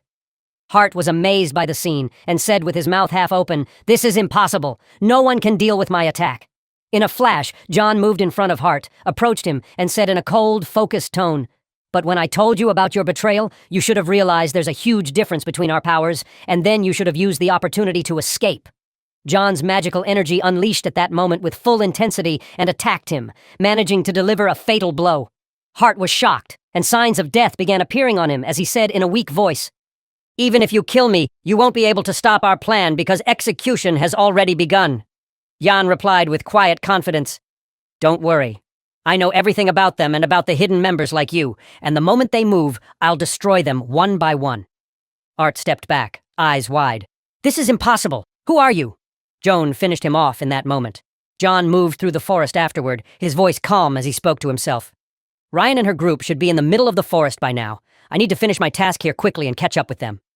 As he moved through the dark forest passages, he soon found a massive stone tablet in one of the shadowy corners. He muttered, "I was sure I'd find this tablet here. This is a sacred tablet previously used to seal the demon in this forest for years. I don't know why they left it here. It would have been better in the middle of the forest where its power would be greater. But that doesn't matter now. I don't have time to think about these details. I need to use the tablet for my plan immediately." But as soon as Jian approached the tablet, he was surprised by giant hands appearing behind him. "Looks like there are powerful spirits sealed in this tablet, and they're starting to appear as soon as I got close to it." Those giant hands attacked him quickly, but John was completely focused, skillfully blocking all their attacks using his magic, he muttered to himself. "Getting rid of those hands won't solve the problem. I need to find the main spirit controlling them all." Without hesitation, he went directly to the spirit hiding in the forest shadows. "This is the spirit I'm looking for." He attacked it with all his strength and finally managed to destroy it.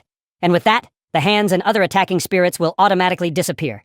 Indeed, those spirits began disappearing one by one as the main spirit vanished. John approached the sacred tablet again, his eyes full of seriousness and determination. According to the story, the hero party is supposed to use this tablet in the future to seal the demon known for evil. But of course, if I let them do what they want, the seal will be far too weak. That's why I need to intervene myself now. He began merging his magic and ancient magic circles with the tablet. This will make the seal much stronger.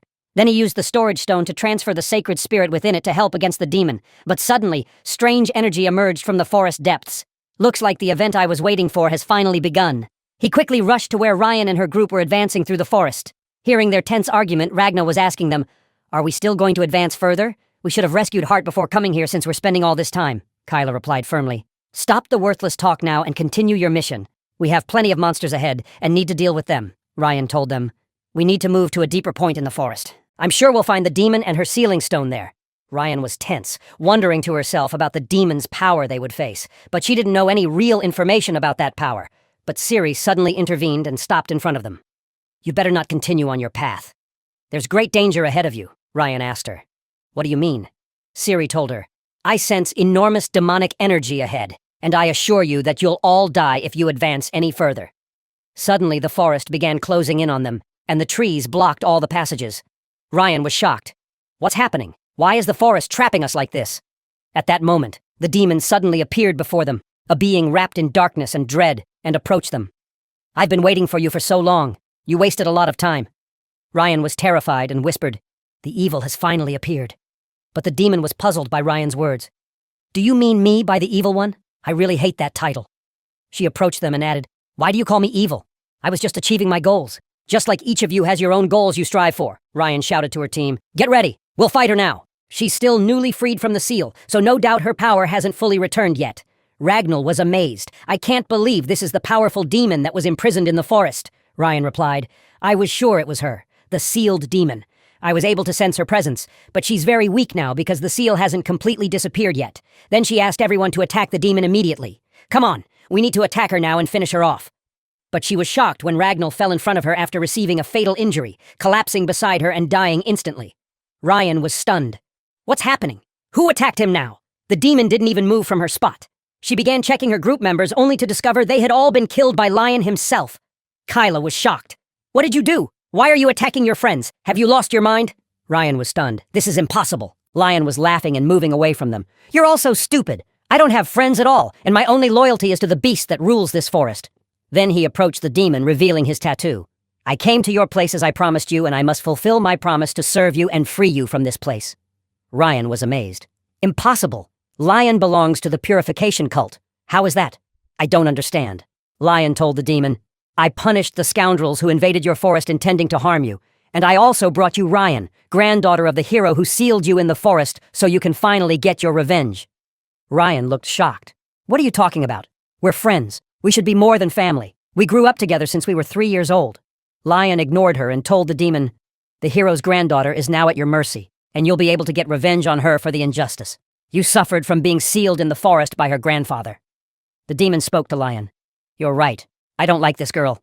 She seems stupid and unaware of her true power, but still, why did you kill my prey? I don't like sharing my meal with anyone." Lion was surprised by her question. "What do you mean? I got rid of them to protect you. That's my duty. But the demon attacked him with her magic and killed him instantly. I hate stupid followers like you." Then she turned to Ryan. "What do you think? Do you think you came to my forest as a hunter or as prey?"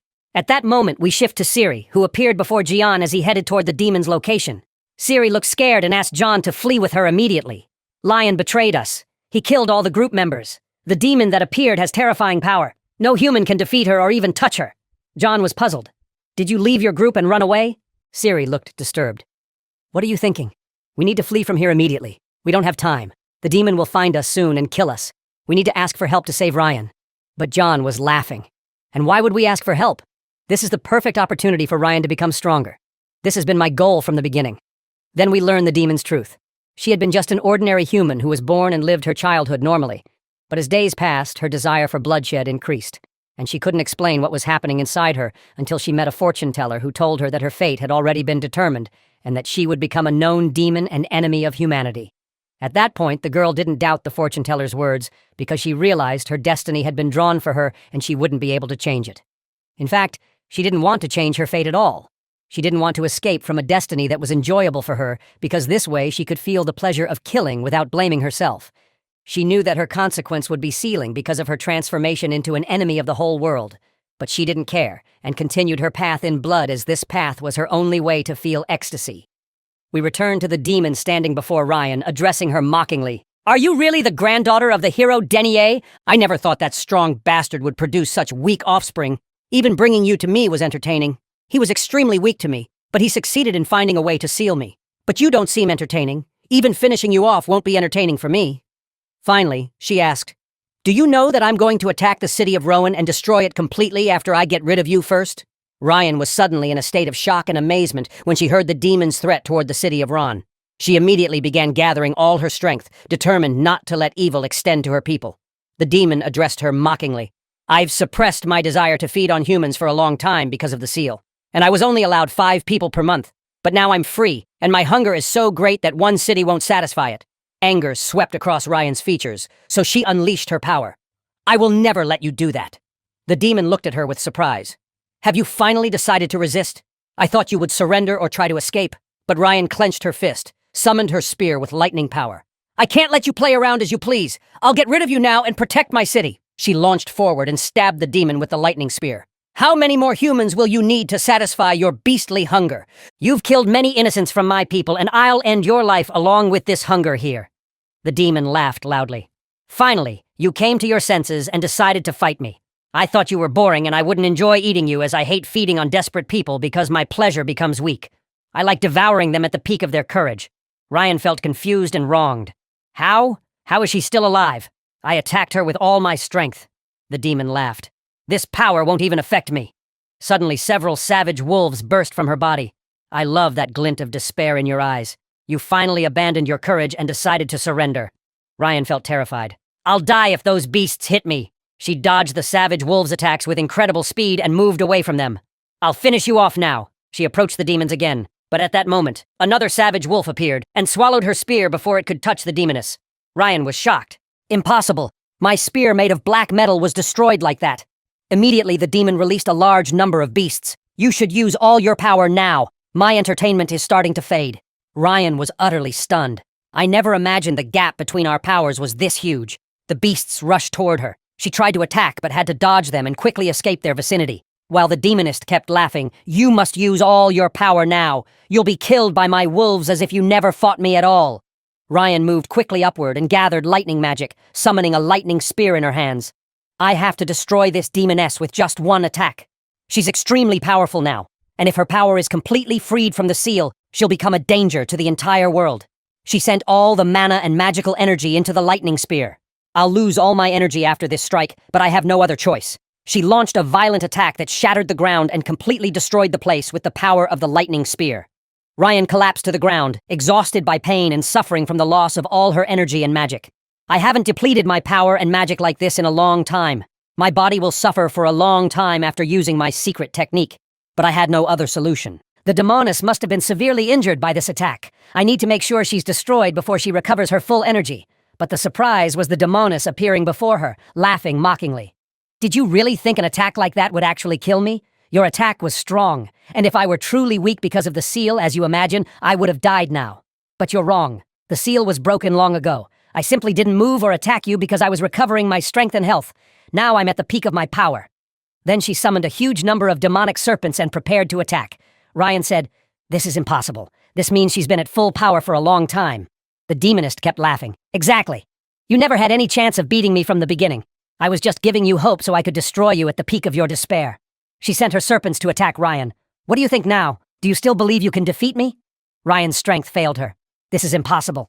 No one can defeat her. We never had any chance at all."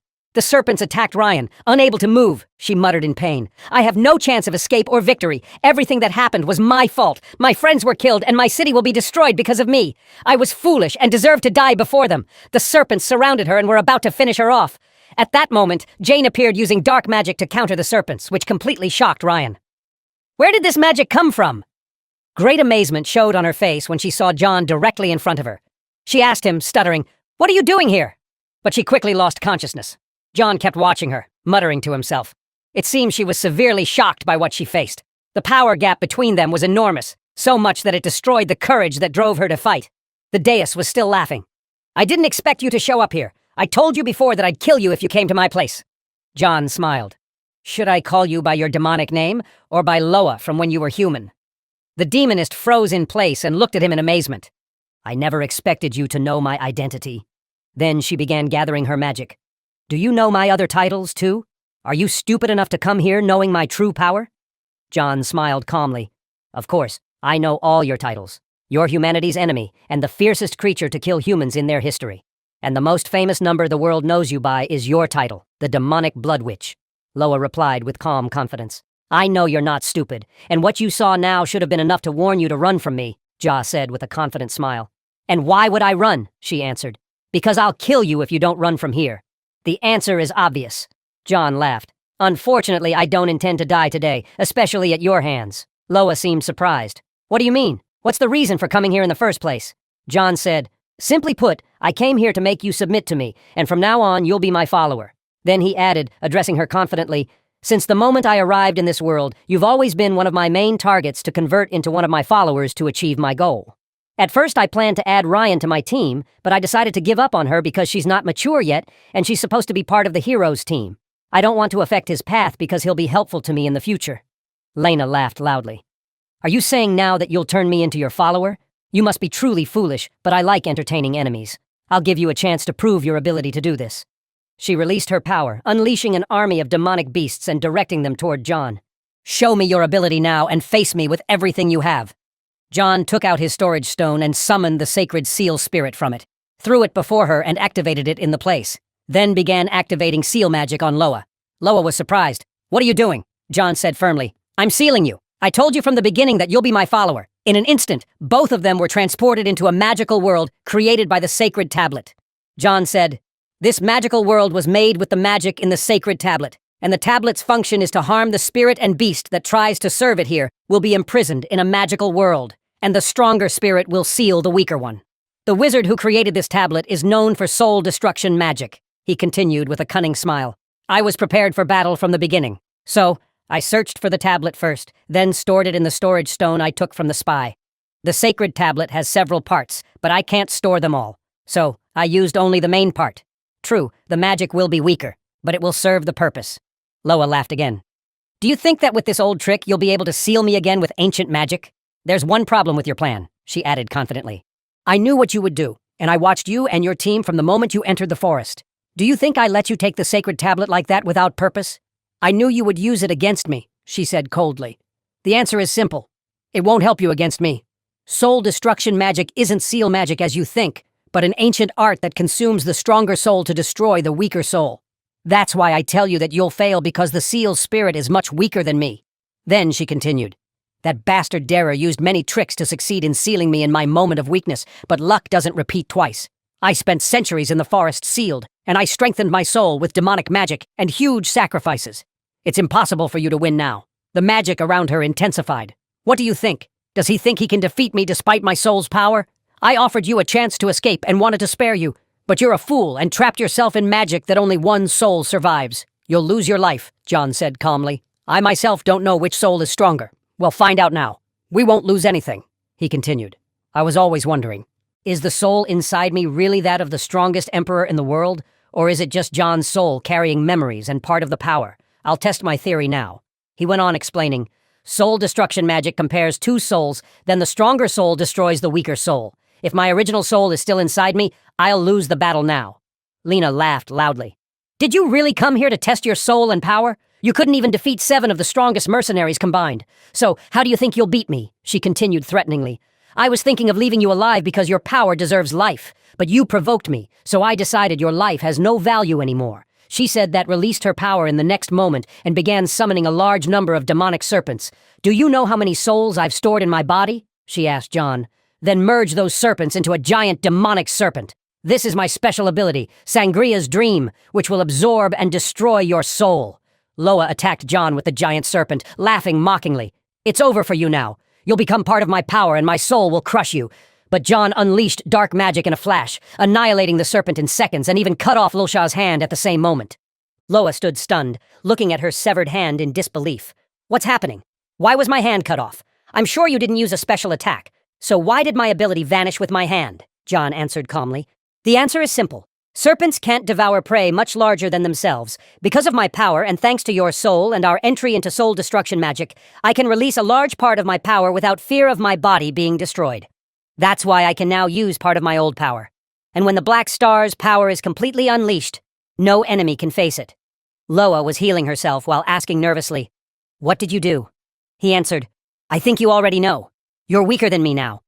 Lena got angry and unleashed her magic. "How dare you end it this way?" "I'll destroy you now," John said coldly. "You talk too much. You're a waste of time." Then he attacked her with all his power, throwing her into the wall until the soul world shook and a crack appeared in the magic, while Lasha remained stunned. "What is this power? What's happening?" John moved quickly in front of her. "You know the truth or you're more stupid than I thought," she said while stunned. "This is impossible. No human is stronger than me."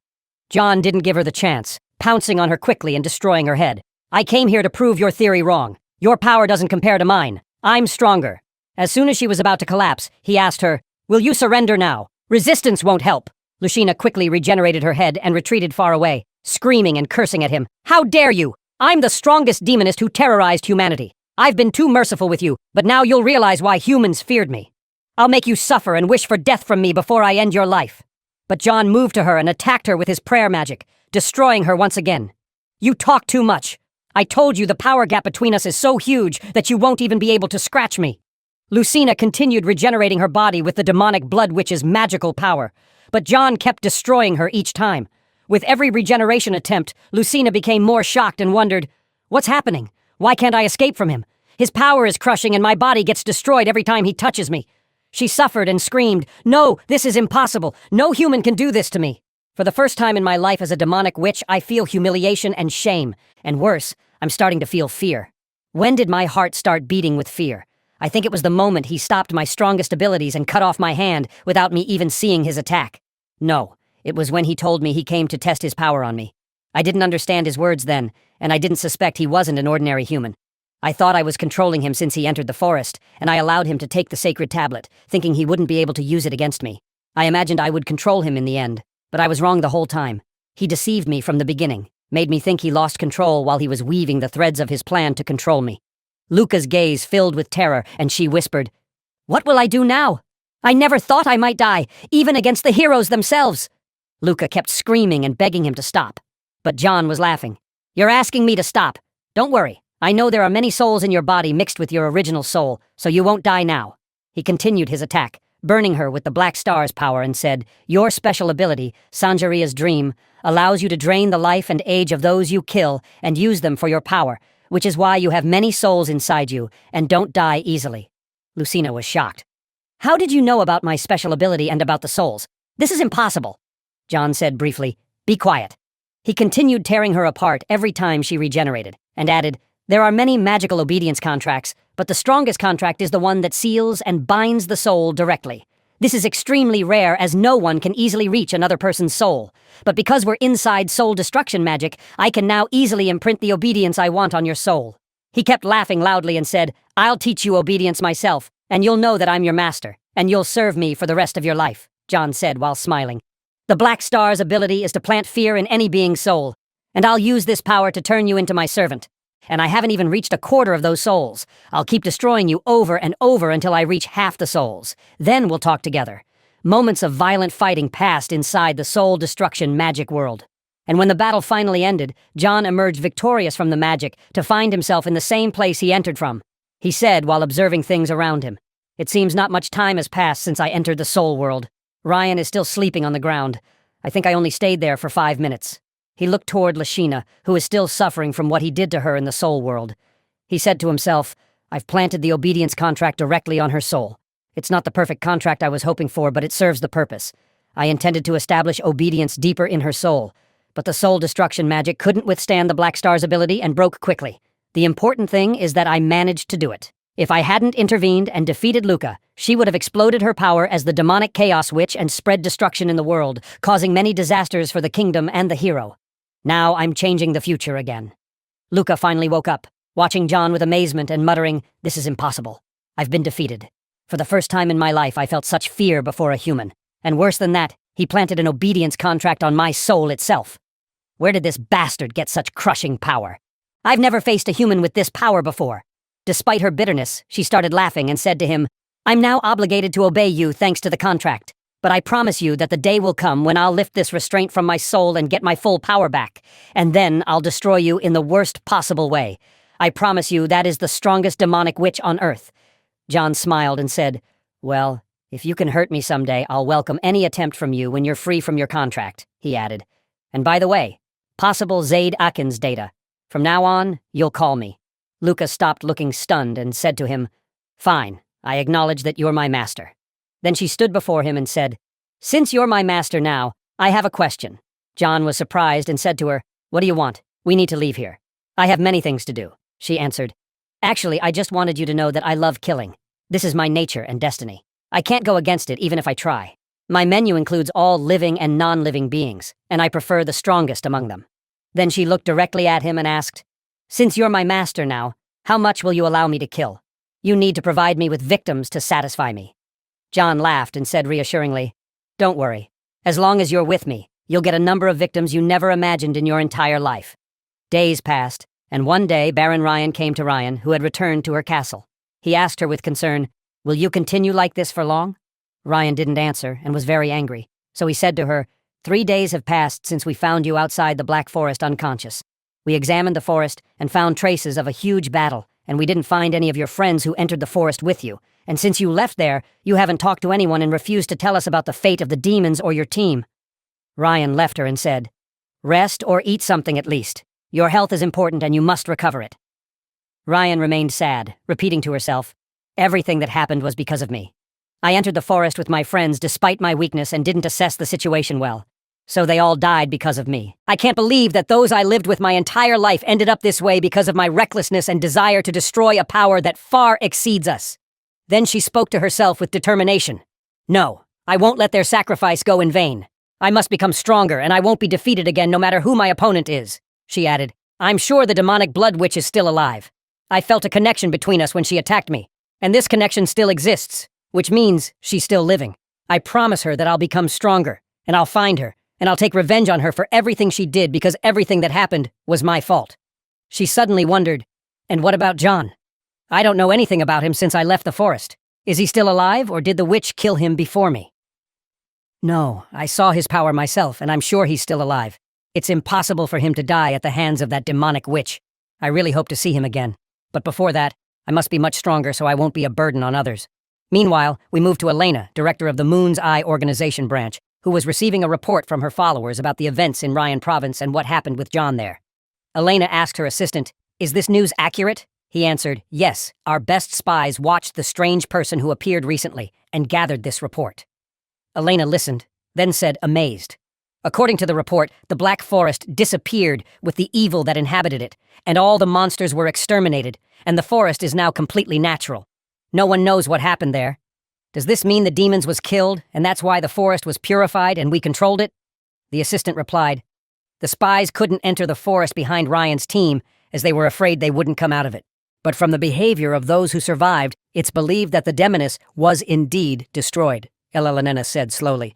But if the demonas that inhabited the forest was the demonic blood witch, how could she be defeated so easily? She interrupted herself and added, The defeat of the demonic blood witch shouldn't be ignored, no matter what the reason. I must investigate the matter and find out who defeated her and how they won against her. Did the royal family intervene themselves and send one of their children with special abilities? There's no other human who could face the demonic blood witch, even if the only explanation is the royal family's intervention. Elena said that her organization had been watching the royal family for a long time, especially the children, and discovered that each of these children possesses terrifying power that even exceeds human understanding, and they alone are capable of facing the blood witch easily.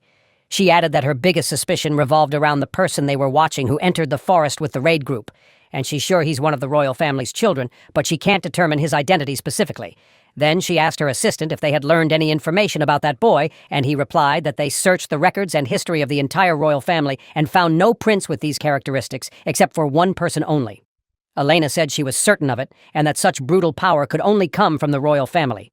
She asked him about the identity of that person. So he answered that according to what they knew, he was Prince John, known by the title of the imprisoned prince, and that he was the emperor's youngest son. The news that reached them also indicated that his brothers were planning to eliminate him soon. After that, we moved to the Royal Army sorcerer, commander of the 4th Division, Bingham, who was talking with the head guard, Fredo, asking him if he would continue wasting his time like this, and that he needed to see Prince John immediately and wouldn't leave until he met him. Fredo asked him about the reason for wanting to meet the prince, reminding him that the princes were busy and didn't meet with ordinary people like him, and that it would be better to schedule an appointment and return at another time to meet the royal family. Here, Bingham asked him if he was stupid, explaining that he came with direct orders from the royal family and needed John's signature on this paper immediately. Fredo told him that Prince John had left on his journey about a week ago and wondered why he hadn't returned yet, pointing out that he couldn't stall the royal family and their followers any longer, and wondered if something had happened to Prince John, especially since he was very strong and supposedly no one could harm him, but he still felt worried. Bingham asked Fredo again about why he was stalling, confirming that he had already told him that John must sign the papers to participate in the succession ceremony, and that this was his last chance, or he would be permanently excluded from the succession. He demanded that the papers be delivered to John immediately, or he would return and report to the royal family that he had withdrawn from the ceremony.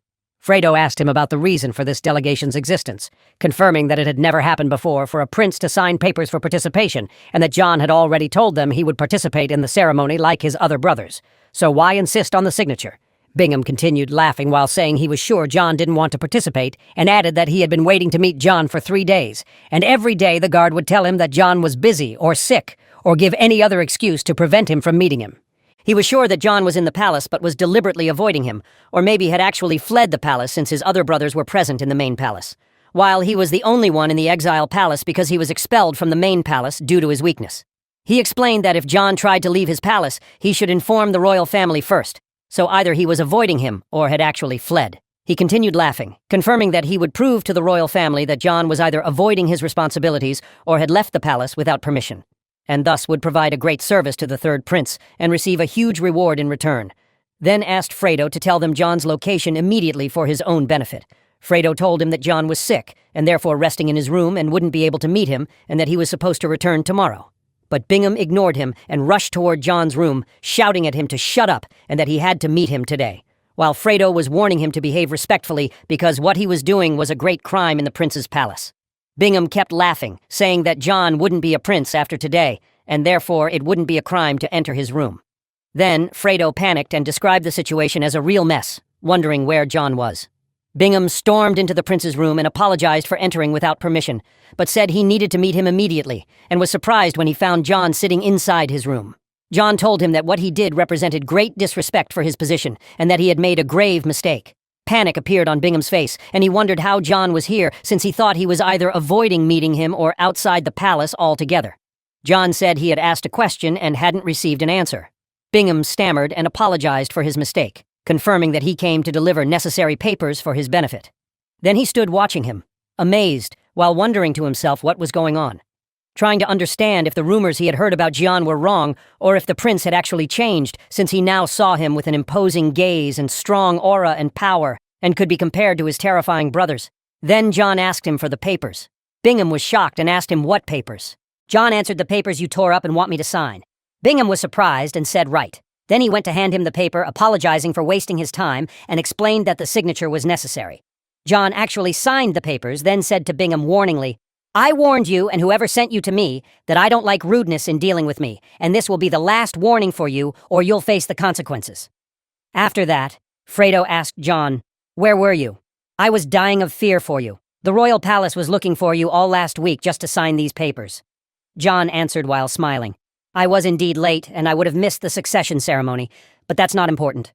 Then he wondered to himself if Lasha had completed the orders he had given her in the capital, and confirmed to himself that she was supposed to return before the ceremony began.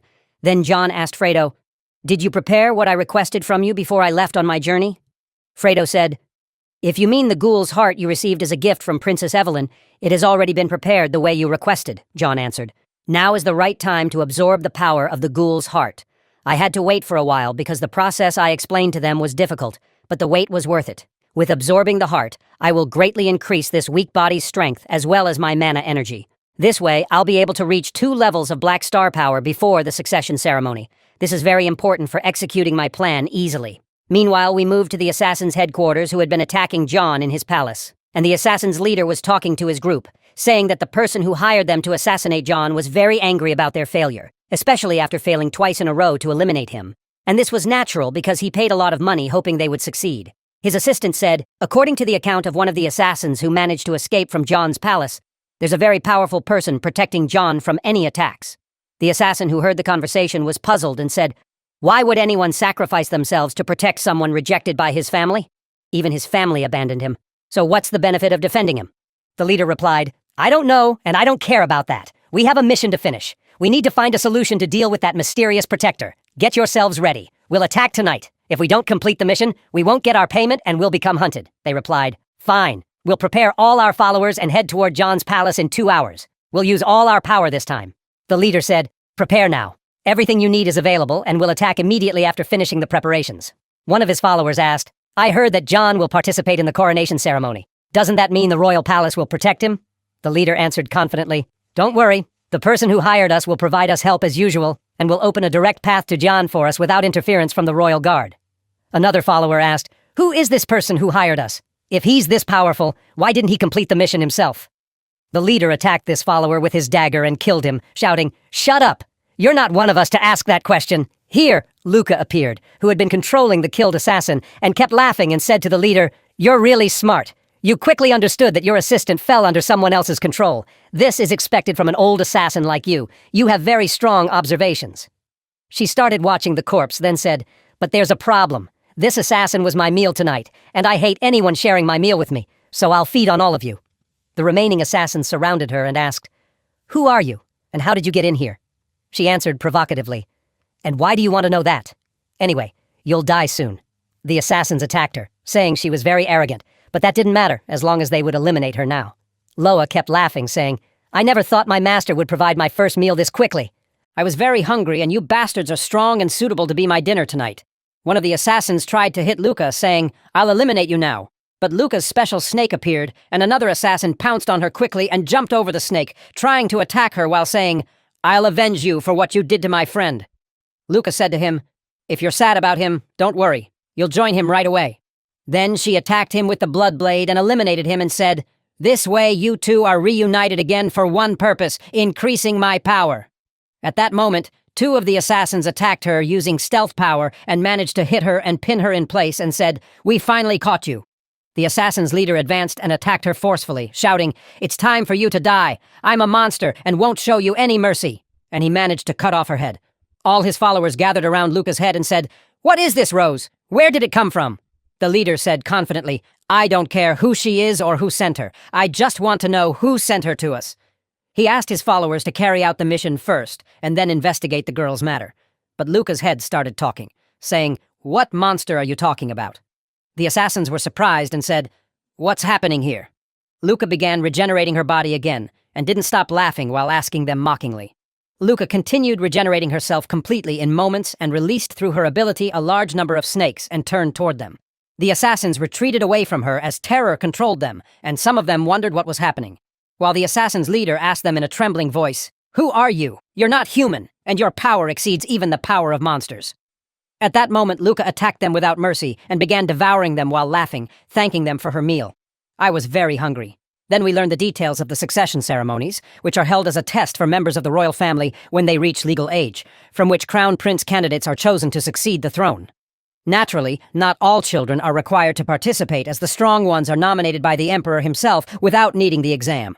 It's not only official royal family members who have the right to enter the ceremonies, but also children of branch families and the emperor's children from concubines.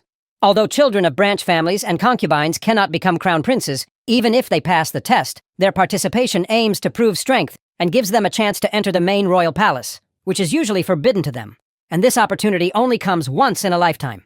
At that moment, the scene shifts to the palace where the succession ceremonies will be held. There, 2 children from branch families talk together. A girl speaking to her relative or brother. I didn't expect you'd participate in the ceremonies. We learn the boy's name is Phile Eunice. So he answers, I also didn't expect to see you participating here, Lynette. Lynette tells him, I'm someone who likes to seize opportunities, so I have no choice but to participate. It becomes clear to us that her full name is Lynette Ununis. Lynette says, I couldn't believe the coronation ceremonies would be held this year. I thought they'd cancel them. File said, they could have been canceled, but because of the exiled prince's participation, they decided to hold them. Lynette laughed. I never expected the worst prince in the Agnes family's history, who brings shame to his family, would participate in the ceremonies. File said, if the rumors about his failure are true, what makes him participate in the first place? I really don't understand anything. Lynette told him, by participating like this, he's practically sentencing himself to death. I think either he was forced to participate or someone pressured him so they could get rid of him, she added. The emperor must carry special qualities beyond other humans, be extremely intelligent, distinguish truth from lies, have strategy to make the kingdom prosper, and of course, overwhelming power over allies and enemies. King Agnes the First set up the succession test, so only those who deserve it would compete for the throne. I heard no prince has died during coronation ceremonies because the royal family usually intervenes and protects them. But I think Jion will be their first victim, and that's very suitable for us to gain fame at his expense. File said he's living like a mouse now, even though everyone knows him. Lynette said mockingly, he's very late. It's clear he won't participate. This will be the first succession ceremony without any legitimate prince present. The rest of the participants were laughing, saying they'd finally get fame without a prince stealing it from them, while the exam supervisor told everyone, get ready. We'll start immediately in Prince Jian's absence. But at that moment, Jian entered. I'm here to participate. Everyone was shocked and asked, who is this? Lynette kept watching him. This is impossible. He's completely different from the rumors I heard about him. This man isn't weak. He's extremely dangerous. Jian apologized to the supervisor for being late and asked him to start immediately. So, the latter said amazed, since Prince Jian has arrived, I'll explain the test to you and we'll start right away. This year's succession ceremony test will be held in the Palace of Qualifications. Jian looked around. I'm really late. They were going to exclude me from the ceremonies and my whole plan would have collapsed. To be able to reach 2 stars with the Black Star's power, I had to strengthen my body greatly as a weak body can't handle the Black Star's overwhelming mana power. So, I absorbed the ghoul heart power that my sister Evelyn gave me. As soon as his physical strength increased after absorbing the ghoul heart, he could easily upgrade the Black Star to 2 stars. After that, Jian began contemplating what kind of test awaited him, mentioning that the novel he read actually begins after Jian's death at the hands of the killers who attacked him in his palace, which is why the royal family canceled the succession ceremonies for a period of time. Jian watched all the test participants, and he could read their emotions, finding that most of them either doubted him or mocked him, while some pied him, thinking he would die in this test, and that there wasn't a single person who believed in his strength. He told himself he expected this from them because they all knew rumors of the weakest imprisoned prince, and he intended to prove them all wrong, though some of them had actually seen a moment of his true strength. While Supervisor Henry was speaking to everyone at that moment, he explained that their test was very simple. The palace consists of several floors, and only the first 3 to reach the top floor would succeed in the succession ceremonies. He explained there were supervisors on each floor watching and ensuring participants' safety if needed. He asked them to start immediately and wished them luck, emphasizing caution in this challenge because it wouldn't be easy for most of them, then left telling them to choose the gate leading to the upper floors, carefully pointing out that luck was also an important element. Each floor differs depending on the person who enters it. Jian noticed this. He was confident the supervisor would never explain details of the test's nature, and he expected there were plans being made behind the scenes. We then moved to Henry as he climbs to the floor. He'll supervise where he was puzzled by the radical change in Jian. He had met him a month ago, and he was a completely different person. Weak and scared to the point where he wouldn't look anyone in the eye, keeping his head down to the ground even in front of guards. And during training, he would fall to the ground just from someone touching him or showing intent to fight. He had no dueling ability or any magical ability befitting royal family members. Henry kept repeating to himself that he couldn't believe he'd changed with such strength in a short period, as he now radiated an overwhelming and powerful aura, and his body had improved greatly. No longer weak as he was, he wondered about the secret of this sudden transformation, and whether his power appeared late or if something else was happening. But he confirmed that none of this mattered, as the whole succession was just a trap to execute Jian by order of the royal family itself. And there were many princes and followers who wanted his death because his existence was shameful to them, even though his weakness posed no danger.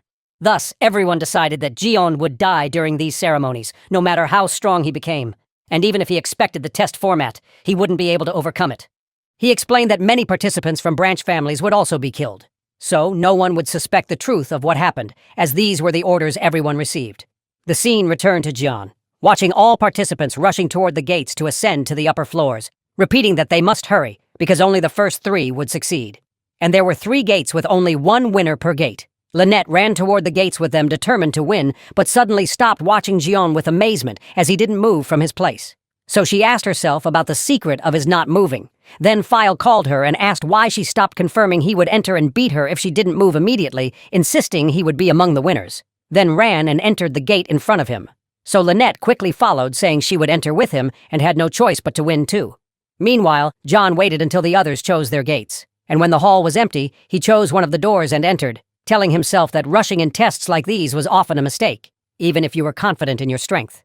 Jian advanced through the place, contemplating the possible tests. The organizers prepared, wondering about their purpose in testing the new emperor's qualities and strength. Feeling there was something in the matter he hadn't understood yet. He reached a strange door, and as soon as he crossed it, the door closed behind him.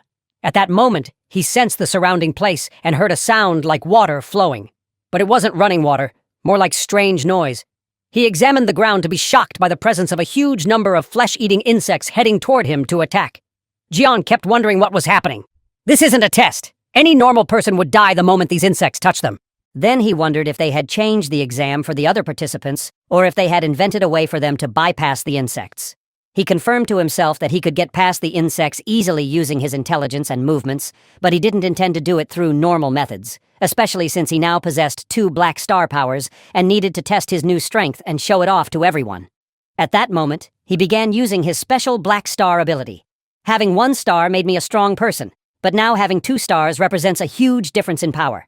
He immediately used his ability, Sea of Darkness, covering the entire ground with his darkness and destroying the insects that attacked him. He added, "The presence of my darkness cancels any other existence, and I'm the only one who doesn't perish within it." He kept advancing until he reached the other end of the hall. He wondered aloud if the supervisors were watching him and confidently confirmed they were now in great confusion and didn't understand what was happening. Jian continued advancing until he reached the next floor and was surprised that the second test was a huge maze.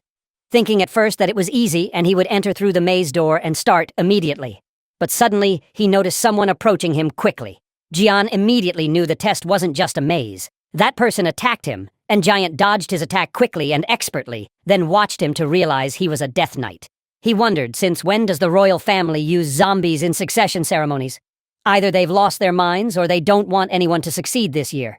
The knight attacked him quickly, trying to hit him, and Jian was dodging the strikes with agility. Then used his special ability, Darkness Vision, to be able to see the zombie's heart and energy source. I finally found it. The zombie's body suddenly moved in front of John, so John stopped the knight's movement with his ability and shadow magic, then attacked and completely destroyed its body. "You're strong, but you're no match for me." But it wasn't over. A large number of dark knights appeared before him, preparing to attack. John laughed. I was sure something was wrong here. He unleashed more shadow magic. "If you want to catch me this badly, you shouldn't reveal your intentions so naively." He confirmed they were stupid for exposing all their cards one by one. John kept watching them destroy everything around them, thinking that his brothers were indeed planning something against him, which is why Evelyn told him not to participate. But he never expected they would execute an assassination plan like this. It was just betrayal against a royal prince. The Death Knights began surrounding John from all sides, preparing to attack. John thought, "My brothers are trying to reduce the number of throne candidates as much as possible, and I'm the only one who can compete in the succession war in this ceremony, so they're looking for a quick opportunity to get rid of me. They use the insects then, the Death Knights, so no witness would remain to my death," he continued while laughing. "It's a reckless yet clever plan, but the only mistake is they think I'm weak to this extent." He released his power. "I'll deal with you now after succeeding in the test. I'll play your game at first, but in the end, you'll bear all the consequences." The Death Knights advanced cautiously, surrounding him, and soon began their fierce attack. John unleashed his power and called them to attack. "Come at me all together. You won't take more than a few minutes from me."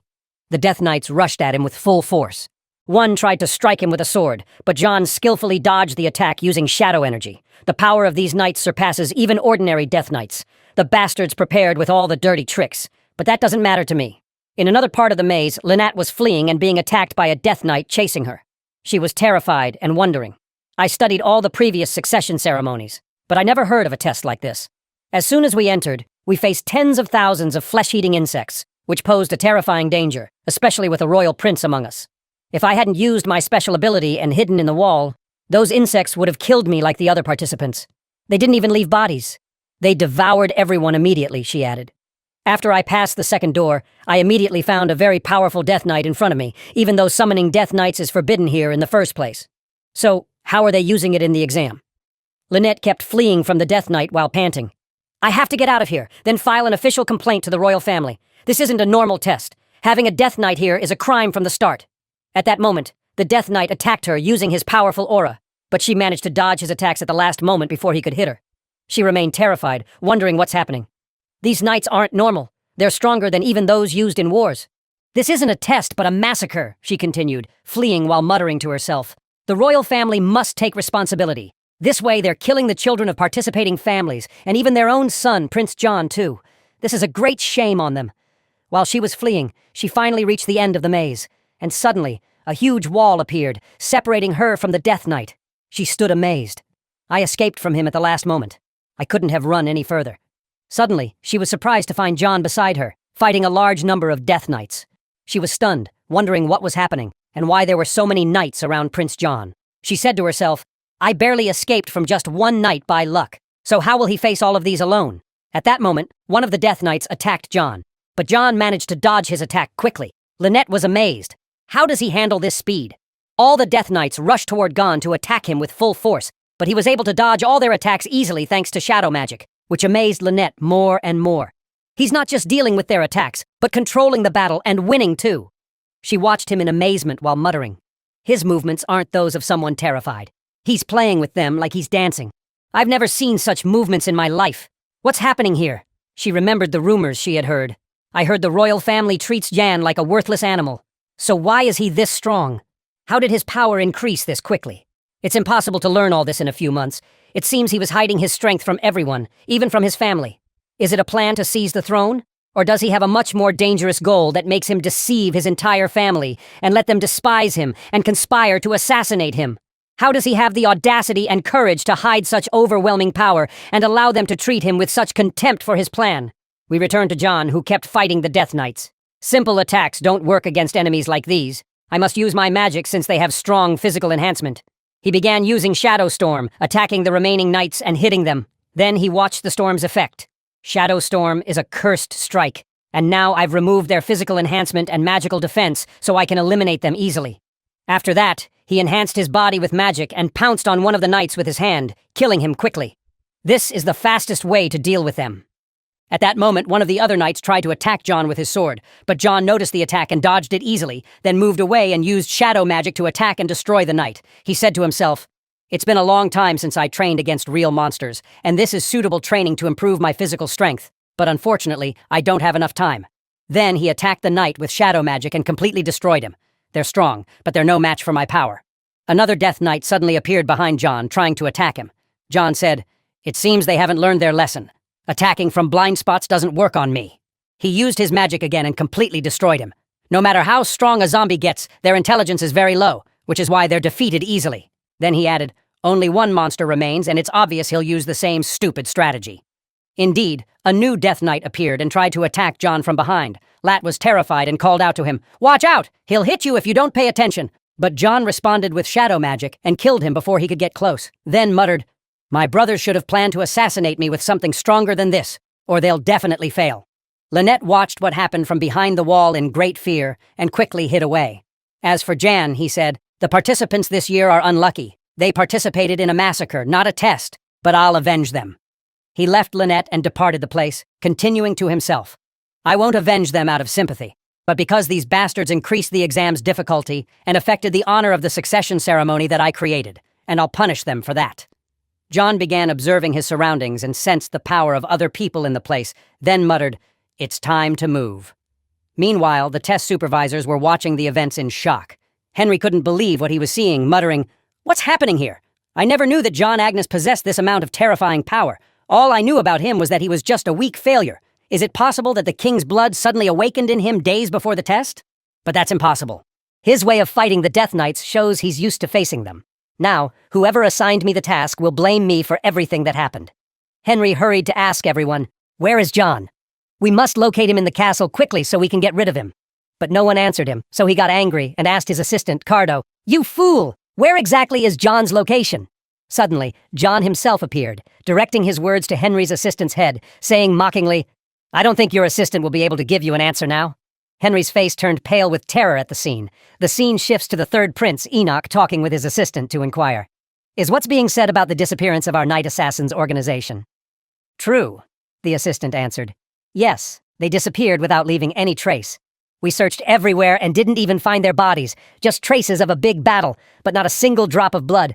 Enoch said, if there was no blood, that means a sorcerer from the Blood Tower attacked them. There's no other explanation. His assistant said, so far no one has identified the perpetrator, but we're searching for who carried out the attack, and we'll reach him soon. Enoch, I wasn't expecting to lose an important card like the Night Assassins. They were responsible for all our dirty operations until now.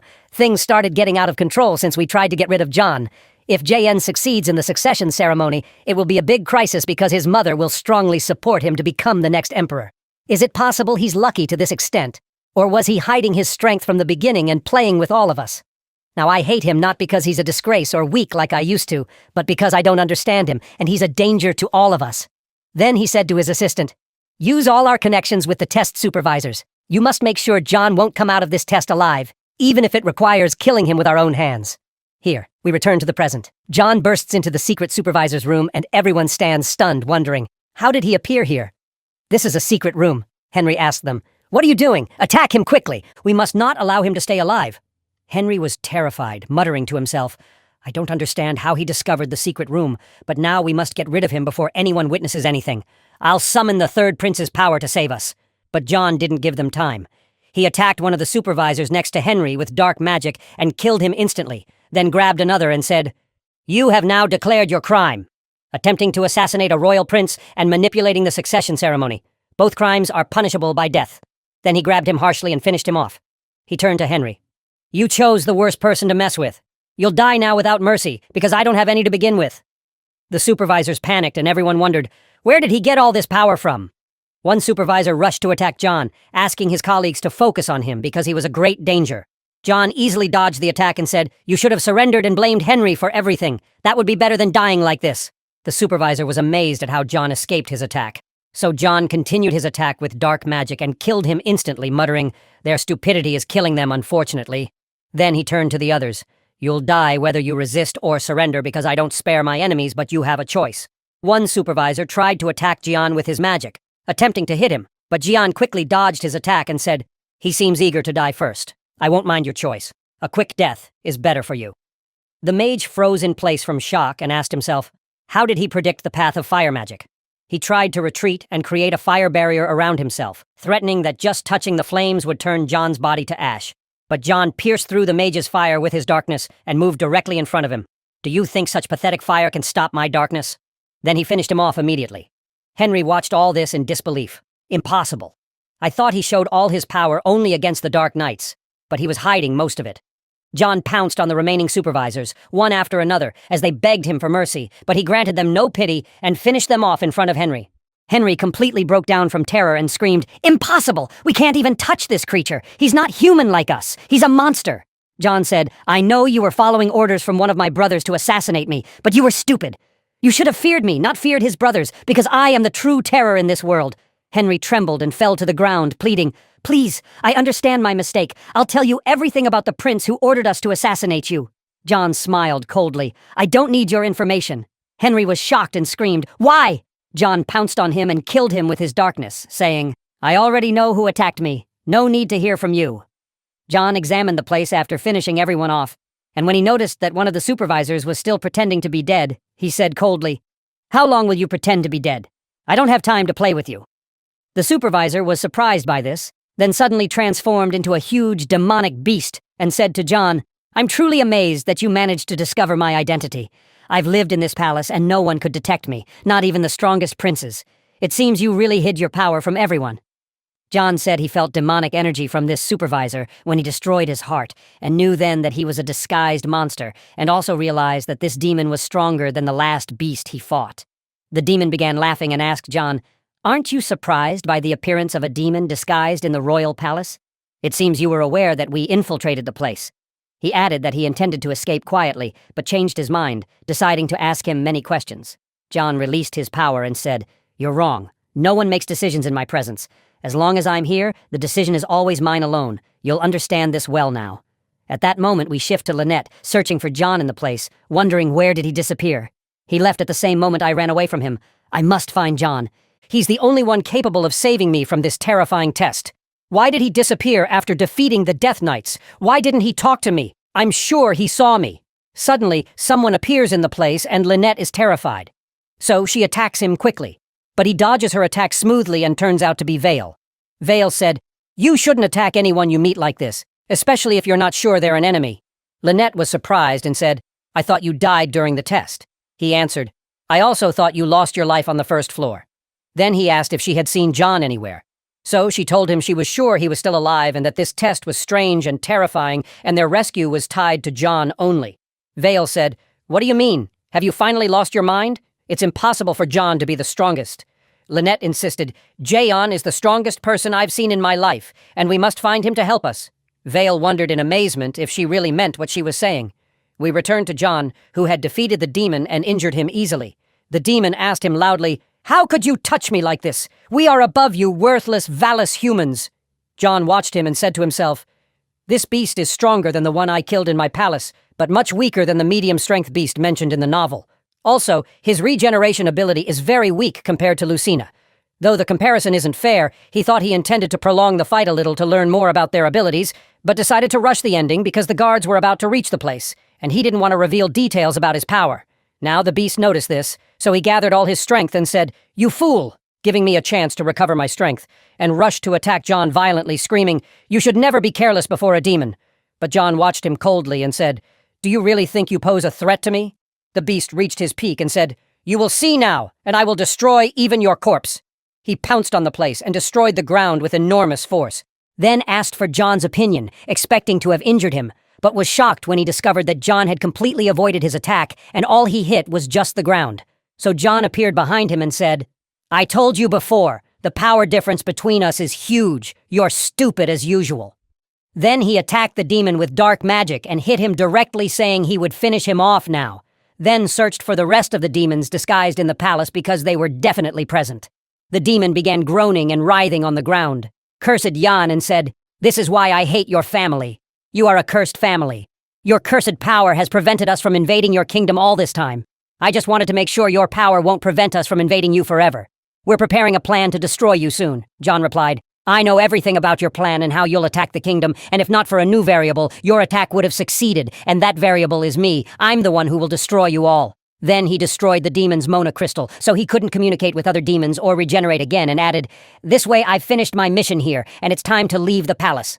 At this moment, Vale arrived with Lynad at the place. So Vale stood amazed at the scene and asked John, 'What's happening here? How does a demonic beast appear in the royal palace? This is impossible.' John looked at Vale and Lynette and said to them dismissively, 'Is this how you talk to a prince? Besides, I didn't allow you to enter in the first place.' Both were terrified and quickly bowed before him apologetically. Vale said in horror, 'You made a massacre here. You killed all the supervisors and that demonic beast with them. What power do you have to be able to do all this?' John ignored them for a moment, then turned to Lynad, saying, 'I declare you number 2 in the test.' Then he looked at Vale and said, 'And you are number 3 in this test.' He left them and went on his way, congratulating them on their success in the royal succession ceremony, assuring them that they were strong and deserved the positions they obtained. Each of them was terrified, but they thanked him nervously. John suddenly stopped and said in a warning tone, 'By the way, there's something you need to know.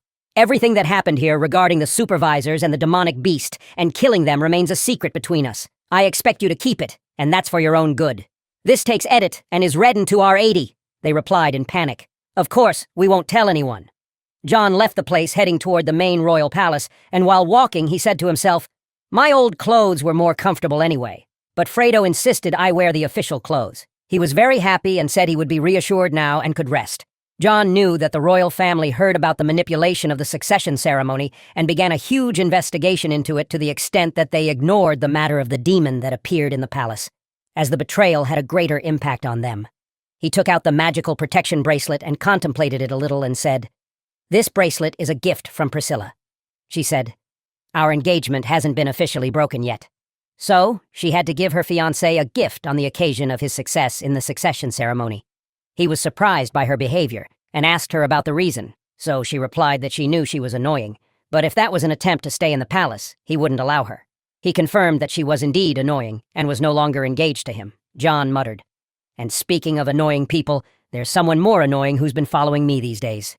Evelyn appeared before him, and he asked her in surprise, "What are you doing here? I can enter the palace by myself?" She smiled, asking, "Did you see the real succession ceremony yourself? Did you witness what happened to the supervisors or the demon?" John claimed innocence and said, "When I reached the end of the test, I found the supervisors and demon already dead. I think the demon was disguised among the supervisors and they killed each other." Evelyn said, "I felt the energy of a strong demon calling for help in the qualifications palace during the succession ceremony. Then I saw the same energy in the palace after the attempt to assassinate you." John pretended ignorance. "I don't know what you're talking about. I think you're mistaken." She smiled and said, "Anyway, I warn you about the White Star Palace where you'll live with us. It's a real hell. It has brothers who only care about power and authority and are ready to do anything for the throne. Are you ready to live in such a place? I may be strong, but staying there is dangerous for me, and I feel worried about you. You really changed a lot and became stronger than before. You're no longer the John who always waited for my help, but I can't risk my life just for a trivial throne." John laughed and answered reassuringly, "Don't worry, I won't allow anyone to hurt me, even if everyone unites against me. I'll devour them all, and anyone who blocks my path will be crushed." Evelyn was amazed by his words. The two arrived at the royal palace. So Evelyn said, "I'm not allowed to enter the main royal palace now. I'll leave you to meet our father alone, and I'll wait for you when you return to the subsidiary palace. Take good care of yourself. If you need me, contact me anytime, and I'll help you with all my strength." She left him and went away.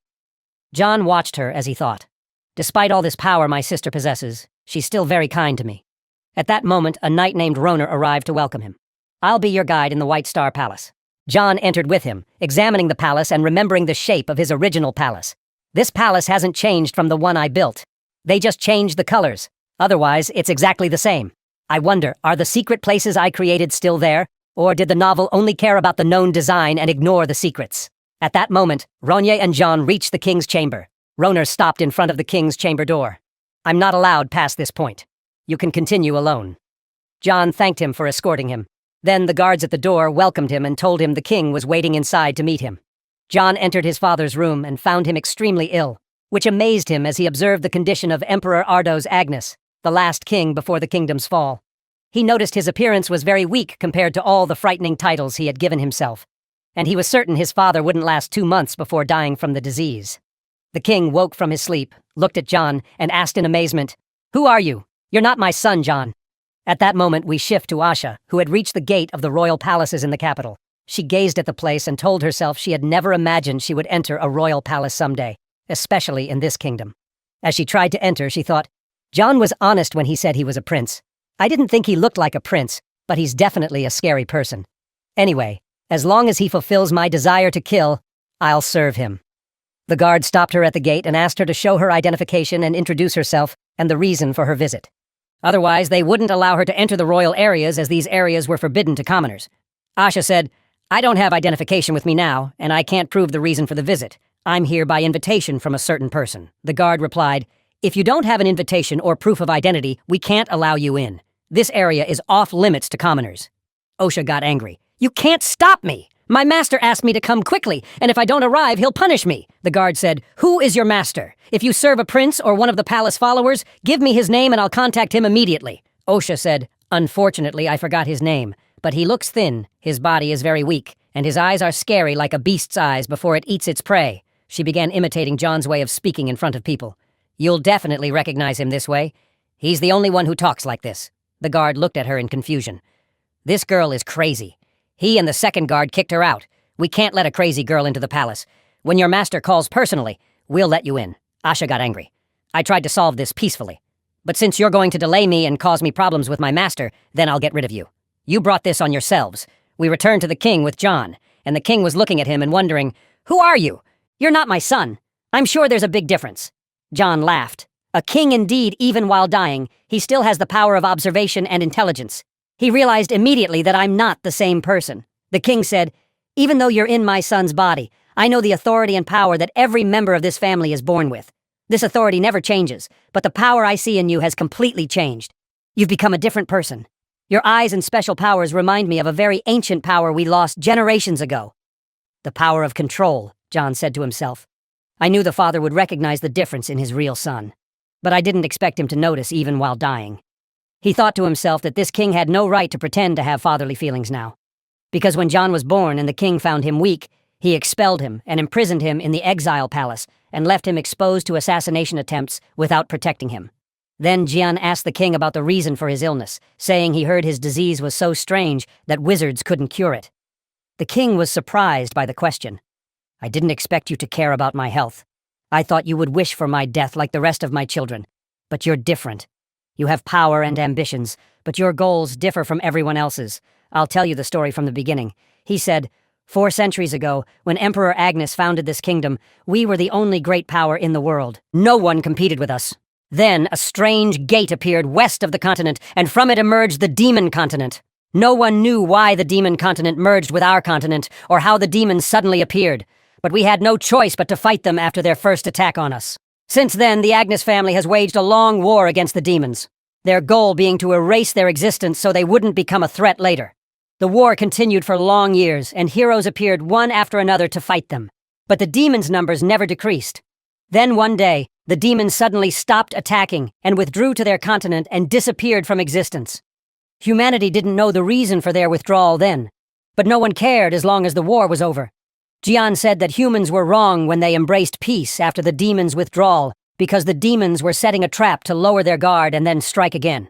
The king confirmed his words. That's exactly what happened. Sometime after the war ended, demons began infiltrating the kingdom disguised among humans, waiting for the right time to attack again. Unfortunately, after the death of the first Emperor Agnes, demons spread everywhere and even reached this royal palace. They managed to slip demonic poison into my body. There's no cure for it.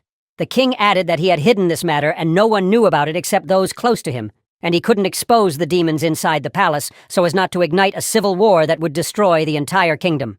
John asked him, "Is this why you haven't appointed an heir to the throne yet?" The king answered, "Correct. The demons managed to penetrate the palace with help from one or more of my sons, which is why I distanced them from the main palace. I'm certain that among my sons, some serve the demons." Then the king asked John, "What do you intend to do? I know you're not my original son, so what's your goal in competing for the throne?" John released part of his power and smiled. "My goal is simple. I will devour the royal palace, the capital, the demons, and the entire kingdom, and no one who stands in my way or opposes me will survive." The king began laughing loudly. "If you're going to devour the kingdom with your power, that's much better than letting the demons destroy it. I thought about this plan before and failed at it."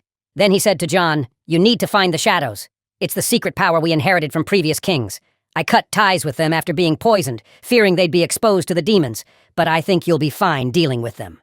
John knew the king meant the Eternal Shadows Organization, a secret intelligence organization that obeyed only the emperor or crown prince directly, and no one knew about them except those two. John realized he couldn't rely only on his knowledge of the novel in the past, but truly needed to gather all information now. The king said, "Well, I'll accept your advice. Search for them and make them serve my goal." The king laughed. "I won't have much time left in rule. The battle for control of the country will be tough, which is why I'm leaving it to you." John left the king's presence, thinking about the 2 privileges gained by whoever succeeded in the succession ceremony. First, meeting the king, and second, dream of stars.